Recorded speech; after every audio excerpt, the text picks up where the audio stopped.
ನಮಸ್ಕಾರ ಸ್ನೇಹಿತರೆ, welcome to V Study Mate YouTube channel. ನಾನು ವೆಂಕಟೇಶ್ ಪಾಟೀಲ್ ಅಂತ. ಯಾರೆಲ್ಲ ನನ್ನ V Study Mate YouTube channel subscribe ಮಾಡಿರೋ ಪ್ಲೀಸ್ ಸಬ್ಸ್ಕ್ರೈಬ್ ಮಾಡಿ, ಹಾಗೆ ಬೆಲ್ ಬಟನ್ ಒತ್ತುವ ಮುಖಾಂತರ ಯಾವತ್ತೂ ಕೂಡ ನನ್ನ ವಿಡಿಯೋಗಳಿಗೆ ನೋಟಿಫೈ ಆಗಿ. ನಾವು ಇವತ್ತು ಲಾಸ್ಟ್ ಕ್ಲಾಸಲ್ಲಿ ಡಿಸ್ಕಸ್ ಮಾಡ್ತಾ ಇದೀವಿ ಕರ್ನಾಟಕ ಆರ್ಥಿಕ ಸಮೀಕ್ಷೆ 2024-25 ಅಥವಾ economic survey of Karnataka 2024-25. So ಹಾಗಾಗಿ ಇದು ನನ್ನ ಒಂದು 15ನೇ ಭಾಗ ಅಥವಾ 15ನೇ ಒಂದು ವಿಡಿಯೋ ಕ್ಲಾಸ್ ಆಗಿದೆ. ಆಲ್ರೆಡಿ 14 ವಿಡಿಯೋ ಕ್ಲಾಸ್ಗಳು ಕೂಡ ಮಾಡಿದ್ದೀನಿ. ಅವುಗಳನ್ನ ನೀವು ನನ್ನ ಒಂದು V Study Mate YouTube channel playlist ಹೋಗಿ ಆಕ್ಸೆಸ್ ಮಾಡ್ಕೊಳ್ಬಹುದು. ಓಕೆ, ಸೊ ಹಾಗಾಗಿ ನಾವು ಲಾಸ್ಟ್ ಕ್ಲಾಸಲ್ಲಿ ಡಿಸ್ಕಸ್ ಮಾಡಿದ ಟಾಪಿಕ್ ಬಂದು ಸೊ ಮಾನವ ಅಭಿವೃದ್ಧಿ ಅಥವಾ ಹ್ಯೂಮನ್ ಡೆವಲಪ್ಮೆಂಟ್ ಸಂಬಂಧಪಟ್ಟಂತ ಟಾಪಿಕ್ ಸಂಬಂಧಪಟ್ಟಂತ MCQಗಳನ್ನ ಲಾಸ್ಟ್ ಕ್ಲಾಸಲ್ಲಿ ಡಿಸ್ಕಸ್ ಮಾಡ್ತಾ ಇದ್ವಿ. ಅದನ್ನೇ ಇವತ್ತು ಕೂಡ ಕಂಟಿನ್ಯೂ ಮಾಡ್ತಾ ಹೋಗೋಣ, ಈ ಕ್ಲಾಸಲ್ಲಿ ಕಂಟಿನ್ಯೂ ಮಾಡ್ತಾ ಹೋಗೋಣ. Okay, so let's start the class. ನೋಡ್ತಗೋಣ 312ನೇ ಪ್ರಶ್ನೆ. ಆಲ್ರೆಡಿ 311 ಪ್ರಶ್ನೆಗಳನ್ನ ಕೂಡ ನಾವು ಡಿಸ್ಕಸ್ ಮಾಡಿದ್ದೀವಿ. ಸೊ ಭಾಗ್ಯಲಕ್ಷ್ಮಿ ಯೋಜನೆಗೆ ಸಂಬಂಧಿಸಿದಂತೆ ಈ ಕೆಳಗಿನ ಯಾವ ಹೇಳಿಕೆಗಳು ತಪ್ಪಾಗಿವೆ ಅಂತ ಕೊಟ್ಟಿದ್ದಾರೆ. So which of the following statements are incorrect regarding the Bhagyalakshmi scheme ಅಂತ ಕೇಳ್ತಾರೆ. ಸೊ ನೋಡ್ತಗೋಣ, ರಾಜ್ಯದಲ್ಲಿ ಲಿಂಗ ಅನುಪಾತವನ್ನು ಸುಧಾರಿಸುವುದು ಇದರ ಮುಖ್ಯ ಉದ್ದೇಶವೆಂದು ಕೊಟ್ಟಿದ್ದಾರೆ. ಸೊ ಬಿ ಆಪ್ಷನ್, ಭಾರತ ಜೀವ ವಿಮೆ ಅಥವಾ LIC ಲೈಫ್ ಇನ್ಶೂರೆನ್ಸ್ ಕಂಪನಿ ಆರ್ಥಿಕ ಪಾಲುದಾರರೊಂದಿಗೆ ನಿಗದಿತ ಮೊತ್ತವನ್ನ ಠೇವಣಿ ಮಾಡಲಾಗುತ್ತೆ ಅಂತ ಕೊಟ್ಟಿದ್ದಾರೆ. ಸಿ ಬಂದು ಈ ಯೋಜನೆಯಲ್ಲಿ 50% ಮೊತ್ತವನ್ನ ಉನ್ನತ ಶಿಕ್ಷಣದ ಉದ್ದೇಶಕ್ಕಾಗಿ ಅನುಮತಿಸಲಾಗಿದೆ ಅಂತ ಕೊಟ್ಟಿದ್ದಾರೆ. ಆಪ್ಷನ್ ಡಿ ಅಲ್ಲಿ ಇದು BPL ಬಿಲೋ ಪಾವರ್ಟಿ ಲೈನ್ ಕುಟುಂಬಗಳ ಹಲವಾರು ಹುಡುಗಿಯರಿಗೆ ಲಭ್ಯವಿದೆ ಅಂತ ಕೊಟ್ಟಿದ್ದಾರೆ. ಓಕೆನಾ. ಸೊ ಹಾಗಾದ್ರೆ ತಪ್ಪಾದ ಯಾವ್ದಂದ್ರೆ ಸೊ ಆಪ್ಷನ್ ಡಿ ಇದೆಲ್ಲ ತಪ್ಪಿದೆ ನೋಡಿ. ಅಂದ್ರೆ ಸೊ ಈ ಒಂದು ಏನು ಭಾಗ್ಯಲಕ್ಷ್ಮಿ ಒಂದು ಸ್ಕೀಮ್ ಇದೆಯಲ್ಲ, ಇದು BPL ಕುಟುಂಬದ ಕೇವಲ ಇಬ್ರು ಗರ್ಲ್ಸ್ಗೆ 2 ಗರ್ಲ್ಸ್ಗೆ ಮಾತ್ರ ಅವಕಾಶ ಇರುತ್ತೆ, ಹಲವಾರು ಹೆಣ್ಮಕ್ಳಿಗೆಲ್ಲ. ಸೊ ಹಾಗಾಗಿ so option D it is only available to the 2 girls from the single family BPL families. ಓಕೆನಾ, ನಾಟ್ ಮೆನಿ ಗರ್ಲ್ಸ್ ಅಂತ. ಹಾಗಾಗಿ ಸೊ ಆಪ್ಷನ್ ಡಿ ತಪ್ಪಾದ ಹೇಳಿಕೆ ಆಗುತ್ತೆ. ಹಾಗಾಗಿ option D is the right answer. ನೋಡಿ, ನಮಗೆ ಸರದಲ್ಲಿ ಮೆನ್ಷನ್ ಮಾಡ್ತಾ ಹೋಗ್ತಾರೆ. ಸೊ ಭಾಗ್ಯಲಕ್ಷ್ಮಿ ಸುಕನ್ಯಾ ಸಮೃದ್ಧಿ ಖಾತೆ ಯೋಜನೆ ಅಂತ ಕರೀತಾರೆ. ಓಕೆನಾ. ಸೊ ಇದನ್ನ ನಮ್ಮ ರಾಜ್ಯ ಸರ್ಕಾರ ಜಾರಿಗೆ ತಂದಿರುವಂತದ್ದು. ಇದರ ಮುಖ್ಯ ಉದ್ದೇಶವೆಂದ್ರೆ ನಮ್ಮ ರಾಜ್ಯದಲ್ಲಿ ಹೆಣ್ಣು ಮಕ್ಕಳ ಜನನಕ್ಕೆ ಪ್ರೋತ್ಸಾಹ ಕೊಡೋದ್ರ ಮುಖಾಂತರ ನಮ್ಮ ದೇಶದ ಅಥವಾ ರಾಜ್ಯದ ಲಿಂಗಾನುಪಾತವನ್ನ ಅಥವಾ ಸೆಕ್ಸ್ ರೇಷಿಯೋವನ್ನ ಜಾಸ್ತಿ ಮಾಡುವಂಥದ್ದು ಈ ಒಂದು ಸ್ಕೀಮ್ ನ ಮುಖ್ಯ ಉದ್ದೇಶವಾಗಿದೆ. ಜೊತೆಗೆ ಸಾಮಾಜಿಕ ಪಿಡುಗುಗಳಾಗಿರುವಂತಹ ಬಾಲ ಕಾರ್ಮಿಕತೆ ಅಂದ್ರೆ ಚೈಲ್ಡ್ ಲೇಬರ್ ಆಗಿರ್ಬೋದು, ಹೆಣ್ಣು ಮಕ್ಕಳ ಭ್ರೂಣ ಹತ್ಯೆ ಆಗಿರ್ಬೋದು, ಅದೇ ರೀತಿ ಬಾಲ್ಯಗಳಾಗಿರ್ಬೋದು, ಮಕ್ಕಳ ಕಳ್ಳ ಸಾಗಾಣಿಕೆ ಏನಂದ್ರೆ ಈ ತರದ ವಿಷಯಗಳ ಈ ತರದ ಒಂದು ಏನಂದ್ರೆ ಪಿಡುಗುಗಳನ್ನ ನಿವಾರಿಸಿಕೊಳ್ಳಕ್ಕೆ ಈ ಸ್ಕೀಮ್ ಅನ್ನ ಲಾಂಚ್ ಮಾಡಿರುವಂತದ್ದು. ಓಕೆ, ನೋಡಿ ಇದಕ್ಕೇನಂದ್ರೆ ಸೊ LIC ಇಂದ ಏನು ಭಾರತೀಯ ಜೀವ ವಿಮೆಯಿಂದ ಆಕ್ಚುಲಿ ಒಂದು ಆರ್ಥಿಕ ಸಹಾಯದ ಮುಖಾಂತರ ಈ ಸ್ಕೀಮ್ ಅನ್ನ ಇಂಪ್ಲಿಮೆಂಟೇಷನ್ ಮಾಡ್ತಾ ಇದ್ದಾರೆ. ಸೊ ಹಾಗಾಗಿ ಏನಂದ್ರೆ ಇದು ಕೇವಲ ಒಂದು ಕುಟುಂಬದ 2 ಹೆಣ್ಣು ಮಕ್ಕಳಿಗೆ ಮಾತ್ರ ಅನ್ವಯವಾಗ್ತದೆ. ಜೊತೆಗೆ ಏನು 50% ಅಮೌಂಟ್ ಇರುತ್ತಲ್ಲ ಇದರದ್ದು, ಅದನ್ನೇನಂತಂದ್ರೆ ಆ ವಿದ್ಯಾರ್ಥಿಯ ಅಥವಾ ಆ ವಿದ್ಯಾರ್ಥಿನಿಯ ಉನ್ನತ ವಿದ್ಯಾಭ್ಯಾಸಕ್ಕಾಗಿ ಬಳಸ್ಕೊಳ್ಳಕ್ಕೆ ಅವಕಾಶ ಇರ್ತದೆ. ಓಕೆನಾ. ಸೊ ಹಾಗಾಗಿ ಆಪ್ಷನ್ ಡಿ ತಪ್ಪಾದ ಹೇಳಿಕೆ ಆಗಿದೆ. ಹಾಗಾಗಿ option D is the right answer. Next ಮುಂದಿನ ಪ್ರಶ್ನೆ ನೋಡ್ತಗೋಣ. ಸೊ ಸಮಗ್ರ ಶಿಶು ಅಭಿವೃದ್ಧಿ ಸೇವಾ ಯೋಜನೆಗೆ ಸಂಬಂಧಿಸಿದಂತೆ ಈ ಕೆಳಗಿನ ಯಾವ ಹೇಳಿಕೆಗಳು ಸರಿಯಾಗಿವೆ ಅಂತ ಕೇಳಿದ್ದಾರೆ. Which of the following statements are correct regarding the integrated child development service scheme ಅಂತ ಕೊಟ್ಟಿದ್ದಾರೆ. ನೋಡ್ತಗೋಣ. ಸೊ ಆಪ್ಷನ್ ಎ ಇದು ಕೇಂದ್ರ ಪ್ರಾಯೋಜಿತ ಯೋಜನೆಯಾಗಿದೆ, it's A central sponsored scheme ಅಂತ ಕೊಟ್ಟಿದ್ದಾರೆ. ಬಿ ಬಂದು ಈ ಯೋಜನೆಯಲ್ಲಿ 3 ರಿಂದ 6 ವರ್ಷದೊಳಗಿನ ಮಕ್ಕಳಿಗೆ ಅಂಗನವಾಡಿ ಕೇಂದ್ರಗಳ ಮೂಲಕ ಶಾಲಾ ಪೂರ್ವ ಅಂದ್ರೆ ಫ್ರೀ ಸ್ಕೂಲ್ ಅಂತ ಕರಿತೀವಿ. ಸೊ ಫ್ರೀ ಸ್ಕೂಲ್ ಎಜುಕೇಶನ್ ಕೊಡ್ತಾರೆ ಅಂತ ಕೊಟ್ಟಿದ್ದಾರೆ. ಸೊ ಸಿ ಬಂದು ಈ ಯೋಜನೆಯಲ್ಲಿ 6 ಸೇವೆಗಳು ಲಭ್ಯವಿದೆ ಅಂತ ಕೊಟ್ಟಿದ್ದಾರೆ. ಆಪ್ಷನ್ ಡಿ ಮೇಲ್ನೆಲ್ಲ ಅಥವಾ ಆಲ್ ಆಫ್ ದಿ ಬಂದು ಕೊಟ್ಟಿದ್ದಾರೆ. ಓಕೆನಾ. ಸೊ ಹಾಗಾಗಿ ಸಮಗ್ರ ಶಿಶು ಅಭಿವೃದ್ಧಿ ಸೇವಾ ಯೋಜನೆ ಇದೆಯಲ್ಲ, ಇದು ಕೊಟ್ಟಂತ ಎಲ್ಲ ಹೇಳಿಕೆ ಸರಿಯಾಗಿದೆ. ಹಾಗಾಗಿ ಆಪ್ಷನ್ ಡಿ ಮೇಲ್ನೆಲ್ಲ ಅಥವಾ all of the above is the right answer. ನೋಡಿ, ನಮಗೆ ಸರದಿ ಮೆನ್ಷನ್ ಮಾಡ್ತಾ ಹೋಗ್ತಾರೆ. ಸಮಗ್ರ ಶಿಶು ಅಭಿವೃದ್ಧಿ ಯೋಜನೆ ಅಥವಾ ಇಂಗ್ಲಿಷ್ ನಾವು ಇಂಟಿಗ್ರೇಟೆಡ್ ಚೈಲ್ಡ್ ಡೆವಲಪ್ಮೆಂಟ್ ಸರ್ವಿಸ್ ಅಂತ ಕರೀತಾರೆ. ಓಕೆನಾ. ಇದೊಂದು ಕೇಂದ್ರ ಪುರಸ್ಕೃತ ಅಥವಾ ಇದೊಂದು ಸೆಂಟ್ರಲಿ ಸ್ಪಾನ್ಸರ್ಡ್ ಅಂದ್ರೆ ಇದಕ್ಕೆ ಸೆಂಟರ್ ಕೂಡ ಫಂಡಿಂಗ್ ಮಾಡುತ್ತೆ, ಸ್ಟೇಟ್ ಕೂಡ ಹಣಕಾಸನ್ನ ಕೊಡ್ತದೆ. ಅದಕ್ಕೆ ನಾವು ಕೇಂದ್ರ ಪುರಸ್ಕೃತ ಅಥವಾ ಪ್ರಾಯೋಜಿತ ಅಂತ ಕರೀತಾರೆ. ಓಕೆನಾ. ಸೊ ಹಾಗಾಗಿ ಏನು ಈ ಸಮಗ್ರ ಶಿಶು ಅಭಿವೃದ್ಧಿ ಯೋಜನೆ ಇದೆಯಲ್ಲ, ಇಲ್ಲಿ ಸಾಮಾನ್ಯವಾಗಿ 6 ಸೇವೆಗಳನ್ನ ಅಥವಾ 6 ಸರ್ವಿಸ್ಗಳನ್ನ ಕೊಡ್ತಾ ಹೋಗ್ತಾರೆ. ಯಾವ್ದು ಸೊ ಮಕ್ಕಳಿಗೆ ಪೂರಕ ಪೌಷ್ಟಿಕ ಆಹಾರ ಕೊಡ್ತಾರೆ, ಚುಚ್ಚುಮದ್ದುಗಳನ್ನ ಕೊಡ್ತಾರೆ, ಆರೋಗ್ಯ ತಪಾಸಣೆ ಮಾಡಿಸ್ತಾರೆ, ಮಾಹಿತಿ ಸೇವೆ ಕೊಡ್ತಾ ಹೋಗ್ತಾರೆ. ಅದೇ ರೀತಿ ಇವನ್ ಮಕ್ಕಳಿಗೆಲ್ಲ ತಾಯಂದ್ರ ಆರೋಗ್ಯ ಬಗ್ಗೆ ಇಲ್ಲಿ ಕೇರ್ ಮಾಡ್ತಾ ಹೋಗ್ತಾರೆ, ಮತ್ತೆ ಪೌಷ್ಟಿಕ ಶಿಕ್ಷಣ ಕೊಡ್ತಾ ಹೋಗ್ತಾರೆ. ಇಲ್ಲಿ ಏನಂದ್ರೆ ಏನೋ ಒಂದು ಅಂಗನವಾಡಿಗಳಿದೆಯಲ್ಲ, ಇಲ್ಲಿ ಸಾಮಾನ್ಯವಾಗಿ 3 ರಿಂದ 6 ವರ್ಷದ ಮಕ್ಕಳಿಗೆ ಏನಂತಂದ್ರೆ ಒಂದು ಶಾಲಾ ಪೂರ್ವ ಶಿಕ್ಷಣ ಕೂಡ ಕೊಡ್ತಾ ಹೋಗ್ತಾರೆ. ಓಕೆನಾ. ಸೊ ಹಾಗಾಗಿ ಇಲ್ಲಿ ಕೊಟ್ಟಂತ ಎಲ್ಲ ಹೇಳಿಕೆ ಸರಿಯಾಗಿದೆ. ಹಾಗಾಗಿ option D is the right answer. Next ಇನ್ನೊಂದು ಸ್ಕೀಮ್ ಇದೆ ನೋಡಿದ. ಸೊ ಪೂರಕ ಪೌಷ್ಟಿಕ ಕಾರ್ಯಕ್ರಮ ಅಂತ ಮಾಡಿದ್ದಾರೆ. ಸೊ ಏನಂದ್ರೆ ಯಾರು ಅದೇ ತಾನೇ ಹುಟ್ಟಿನಿಂದ 6 ವರ್ಷದ ಮಕ್ಕಳು ಇರ್ತಾರೆ ಅವ್ರಿಗೆ ಏನ್ ಮಾಡ್ತಾರೆ ಅಂದ್ರೆ ಸುಮಾರು 12ರಿಂದ 15 ಗ್ರಾಮ್ ಪ್ರೋಟೀನ್ ಕೊಡ್ತಾ ಹೋಗ್ತಾರೆ. ಸೊ ಅದೇ ರೀತಿ ಗರ್ಭಿಣಿಗೆ ಏನ್ ಮಾಡ್ತಾರೆ ಅಂದ್ರೆ ಸುಮಾರು 600 ಕ್ಯಾಲರಿ ಮತ್ತೆ 18ರಿಂದ 20 ಗ್ರಾಮ್ ಪ್ರೋಟೀನ್ಗಳನ್ನು ಕೂಡ ಆಕ್ಚುಲಿ ಯಾರಿಗೆ ಸೊ ಗರ್ಭಿಣಿಯರಿಗೆ, ಬಾಣಂತಿಯರಿಗೆ ಮತ್ತೆ ಪ್ರಾಯಪೂರ್ವ ಬಾಲಕಿಯರಿಗೆ ಕೂಡ ಆಕ್ಚುಲಿ ಅವ್ರಿಗೆ ಕೊಡ್ತಾ ಹೋಗ್ತಾರೆ. ಸೊ ಅದೇ ರೀತಿ ಸೊ ತೀವ್ರ ಅಪೌಷ್ಟಿಕತೆ ಉಳ್ಳಂತ ಮಕ್ಕಳಿಗೆ ಏನಂದ್ರೆ ಸುಮಾರು 800 ಕ್ಯಾಲರಿಗಳು ಮತ್ತೆ ಸೊ 20ರಿಂದ 25 ಗ್ರಾಮ್ ಪ್ರೋಟೀನ್ ಕೊಡ್ತಾ ಹೋಗ್ತಾರೆ. ಸೊ ಹಾಗಾಗಿ ನೋಡಿ ಸಾಮಾನ್ಯ ಮಕ್ಕಳಿಗೆ ಏನಂತಂದ್ರೆ ಸೊ ಪ್ರತಿದಿನ 8 ರೂಪಾಯಿ ಅಂತ ಏನಂದ್ರೆ ಆಕ್ಚುಲಿ ಅವರಿಗೆ ಒಂದು ಆಹಾರವನ್ನು ಕೊಡ್ತಾ ಹೋಗ್ತಾರೆ. ಅದೇ ರೀತಿ ಗರ್ಭಿಣಿಯರಿಗೆ ಮತ್ತೆ ಪ್ರಾಯಪೂರ್ವ ಬಾಲಕರಿಗೆ ಏನಂತಂದ್ರೆ ಸುಮಾರು 9 ರೂಪಾಯಿ 5 ಪೈಸೆ ಊಟ ಕೊಡ್ತಾ ಹೋಗ್ತಾರೆ. ಅದೇ ರೀತಿ ತೀವ್ರ ಅಪೌಷ್ಟಿಕತೆ ಉಳ್ಳಂತ ಏನು ಮಕ್ಕಳು ಇರ್ತಾರಲ್ಲ ಅವ್ರಿಗೆ ಸುಮಾರು 12 ರೂಪಾಯಿ ವೆಚ್ಚದಲ್ಲಿ ಅವರಿಗೆ ಒಂದು ಪೌಷ್ಟಿಕವಾದಂತಹ ಒಂದು ಆಹಾರವನ್ನ ಕೊಡ್ತಾ ಹೋಗ್ತಾರೆ. ಅದು ಪೂರಕ ಪೌಷ್ಟಿಕ ಆಹಾರ ಕಾರ್ಯಕ್ರಮದ ಮುಖಾಂತರ.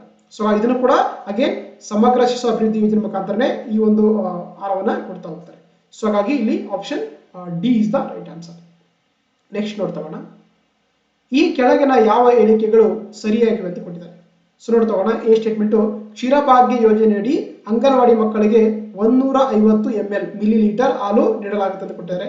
ಸೊ ಬಿ ಸ್ಟೇಟ್ಮೆಂಟು ಸೃಷ್ಟಿ ಯೋಜನೆಯಡಿ ಮಕ್ಕಳಿಗೆ ಉಚಿತ ಪುಸ್ತಕಗಳನ್ನ ನೀಡಲಾಗುತ್ತೆ ಅಂತ ಕೊಟ್ಟಿದ್ದಾರೆ. ಸೊ ಹಾಗಾದ್ರೆ ಸರಿಯಾದ ಯಾವುದಂದ್ರೆ ಸೊ ಫಸ್ಟ್ ಒನ್ ಎ ಮಾತ್ರ ಸರಿಯಾಗಿದೆ, ಬಿ ತಪ್ಪಾಗಿದೆ.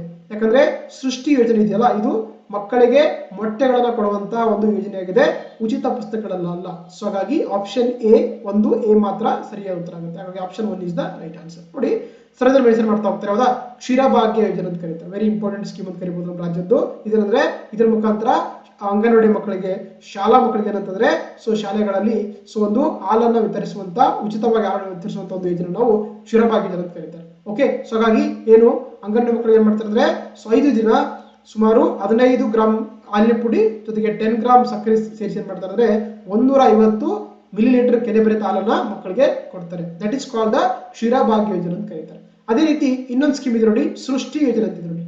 ಇದು ಮಕ್ಕಳಿಗೆ, ಶಾಲಾ ಮಕ್ಕಳಿಗೆ ಅಥವಾ ಅಂಗನವಾಡಿ ಮಕ್ಕಳಿಗೆ ಮೊಟ್ಟೆಯನ್ನ ವಿತರಿಸುವಂತ ಯೋಜನೆ ಆಗಿದೆ. ಇದನ್ನ ಈ ಒಂದು ಮುಖಾಂತರ ಅಂದ್ರೆ ಮೊಟ್ಟೆಗಳು ಕೊಡ್ತಾ ಹೋಗ್ತಾರೆ. ನೋಡಿ ಯಾರೆಲ್ಲ ಮಕ್ಕಳು 3 ರಿಂದ 6 ವರ್ಷ ಇರ್ತಾರೆ ಅವರಿಗೆ ವಾರದಲ್ಲಿ 2 ದಿನಗಳ ಮೊಟ್ಟೆ ಕೊಡ್ತಾ ಹೋಗ್ತಾರೆ ಅಂಡರ್ ದ ಸೃಷ್ಟಿ ಯೋಜನೆಯಲ್ಲಿ. ಅದೇ ರೀತಿ 6 ರಿಂದ 6 ತಿಂಗಳಿಂದ 3 ವರ್ಷದ ತೀವ್ರ ಮತ್ತೆ ಮಧ್ಯಮ ಅಪೌಷ್ಟಿಕ ಮಕ್ಕಳು ಇರ್ತಾರೆ ಅವರಿಗೆ ವಾರಕ್ಕೆ 3 ದಿನ ಮೊಟ್ಟೆ ಕೊಡ್ತಾರೆ. ಅದೇ ರೀತಿ ಯಾರು 3 ರಿಂದ 6 ವರ್ಷದ ತೀವ್ರ ಮತ್ತು ಮಧ್ಯಮ ಅಪೌಷ್ಟಿಕ ಮಕ್ಕಳು ಇರ್ತಾರೆ ಅವರಿಗೆ 5 ದಿನಗಳ ಮೊಟ್ಟೆ ಕೊಡ್ತಾರೆ. ಸೊ ಅದೇ ರೀತಿ ಯಾರೆಲ್ಲ ಮೊಟ್ಟೆ ಸೇವಿಸಂಗಲು ಅವರಿಗೆ 6 ದಿನಗಳ ಕಾಲ ಹಾಲು ಕೊಡ್ತಾ ಹೋಗ್ತಾರೆ. ಓಕೆನಾ. ಸೊ ಹಾಗಾಗಿ ದಟ್ ಇಸ್ ಕಾಲ್ಡ್ ದ ಸೃಷ್ಟಿ ಯೋಜನೆ. ಸೊ ಹಾಗಾಗಿ ಇಲ್ಲಿ ಆಪ್ಷನ್ ಎ ಮಾತ್ರ ಸರಿಯಾಗಿದೆ, ಬಿ ತಪ್ಪಾಗಿದೆ. 1 is the right answer. Next ನೋಡ್ತೋಣ, ಈ ಕೆಳಗಿನ ಯಾವ ಹೇಳಿಕೆಗಳು ಸರಿಯಾಗಿ ಅಂತ ಕೊಟ್ಟಿದ್ದಾರೆ. ಸೊ ನೋಡ್ತೋಣ, ಪ್ರಧಾನಮಂತ್ರಿ ಮಾತೃ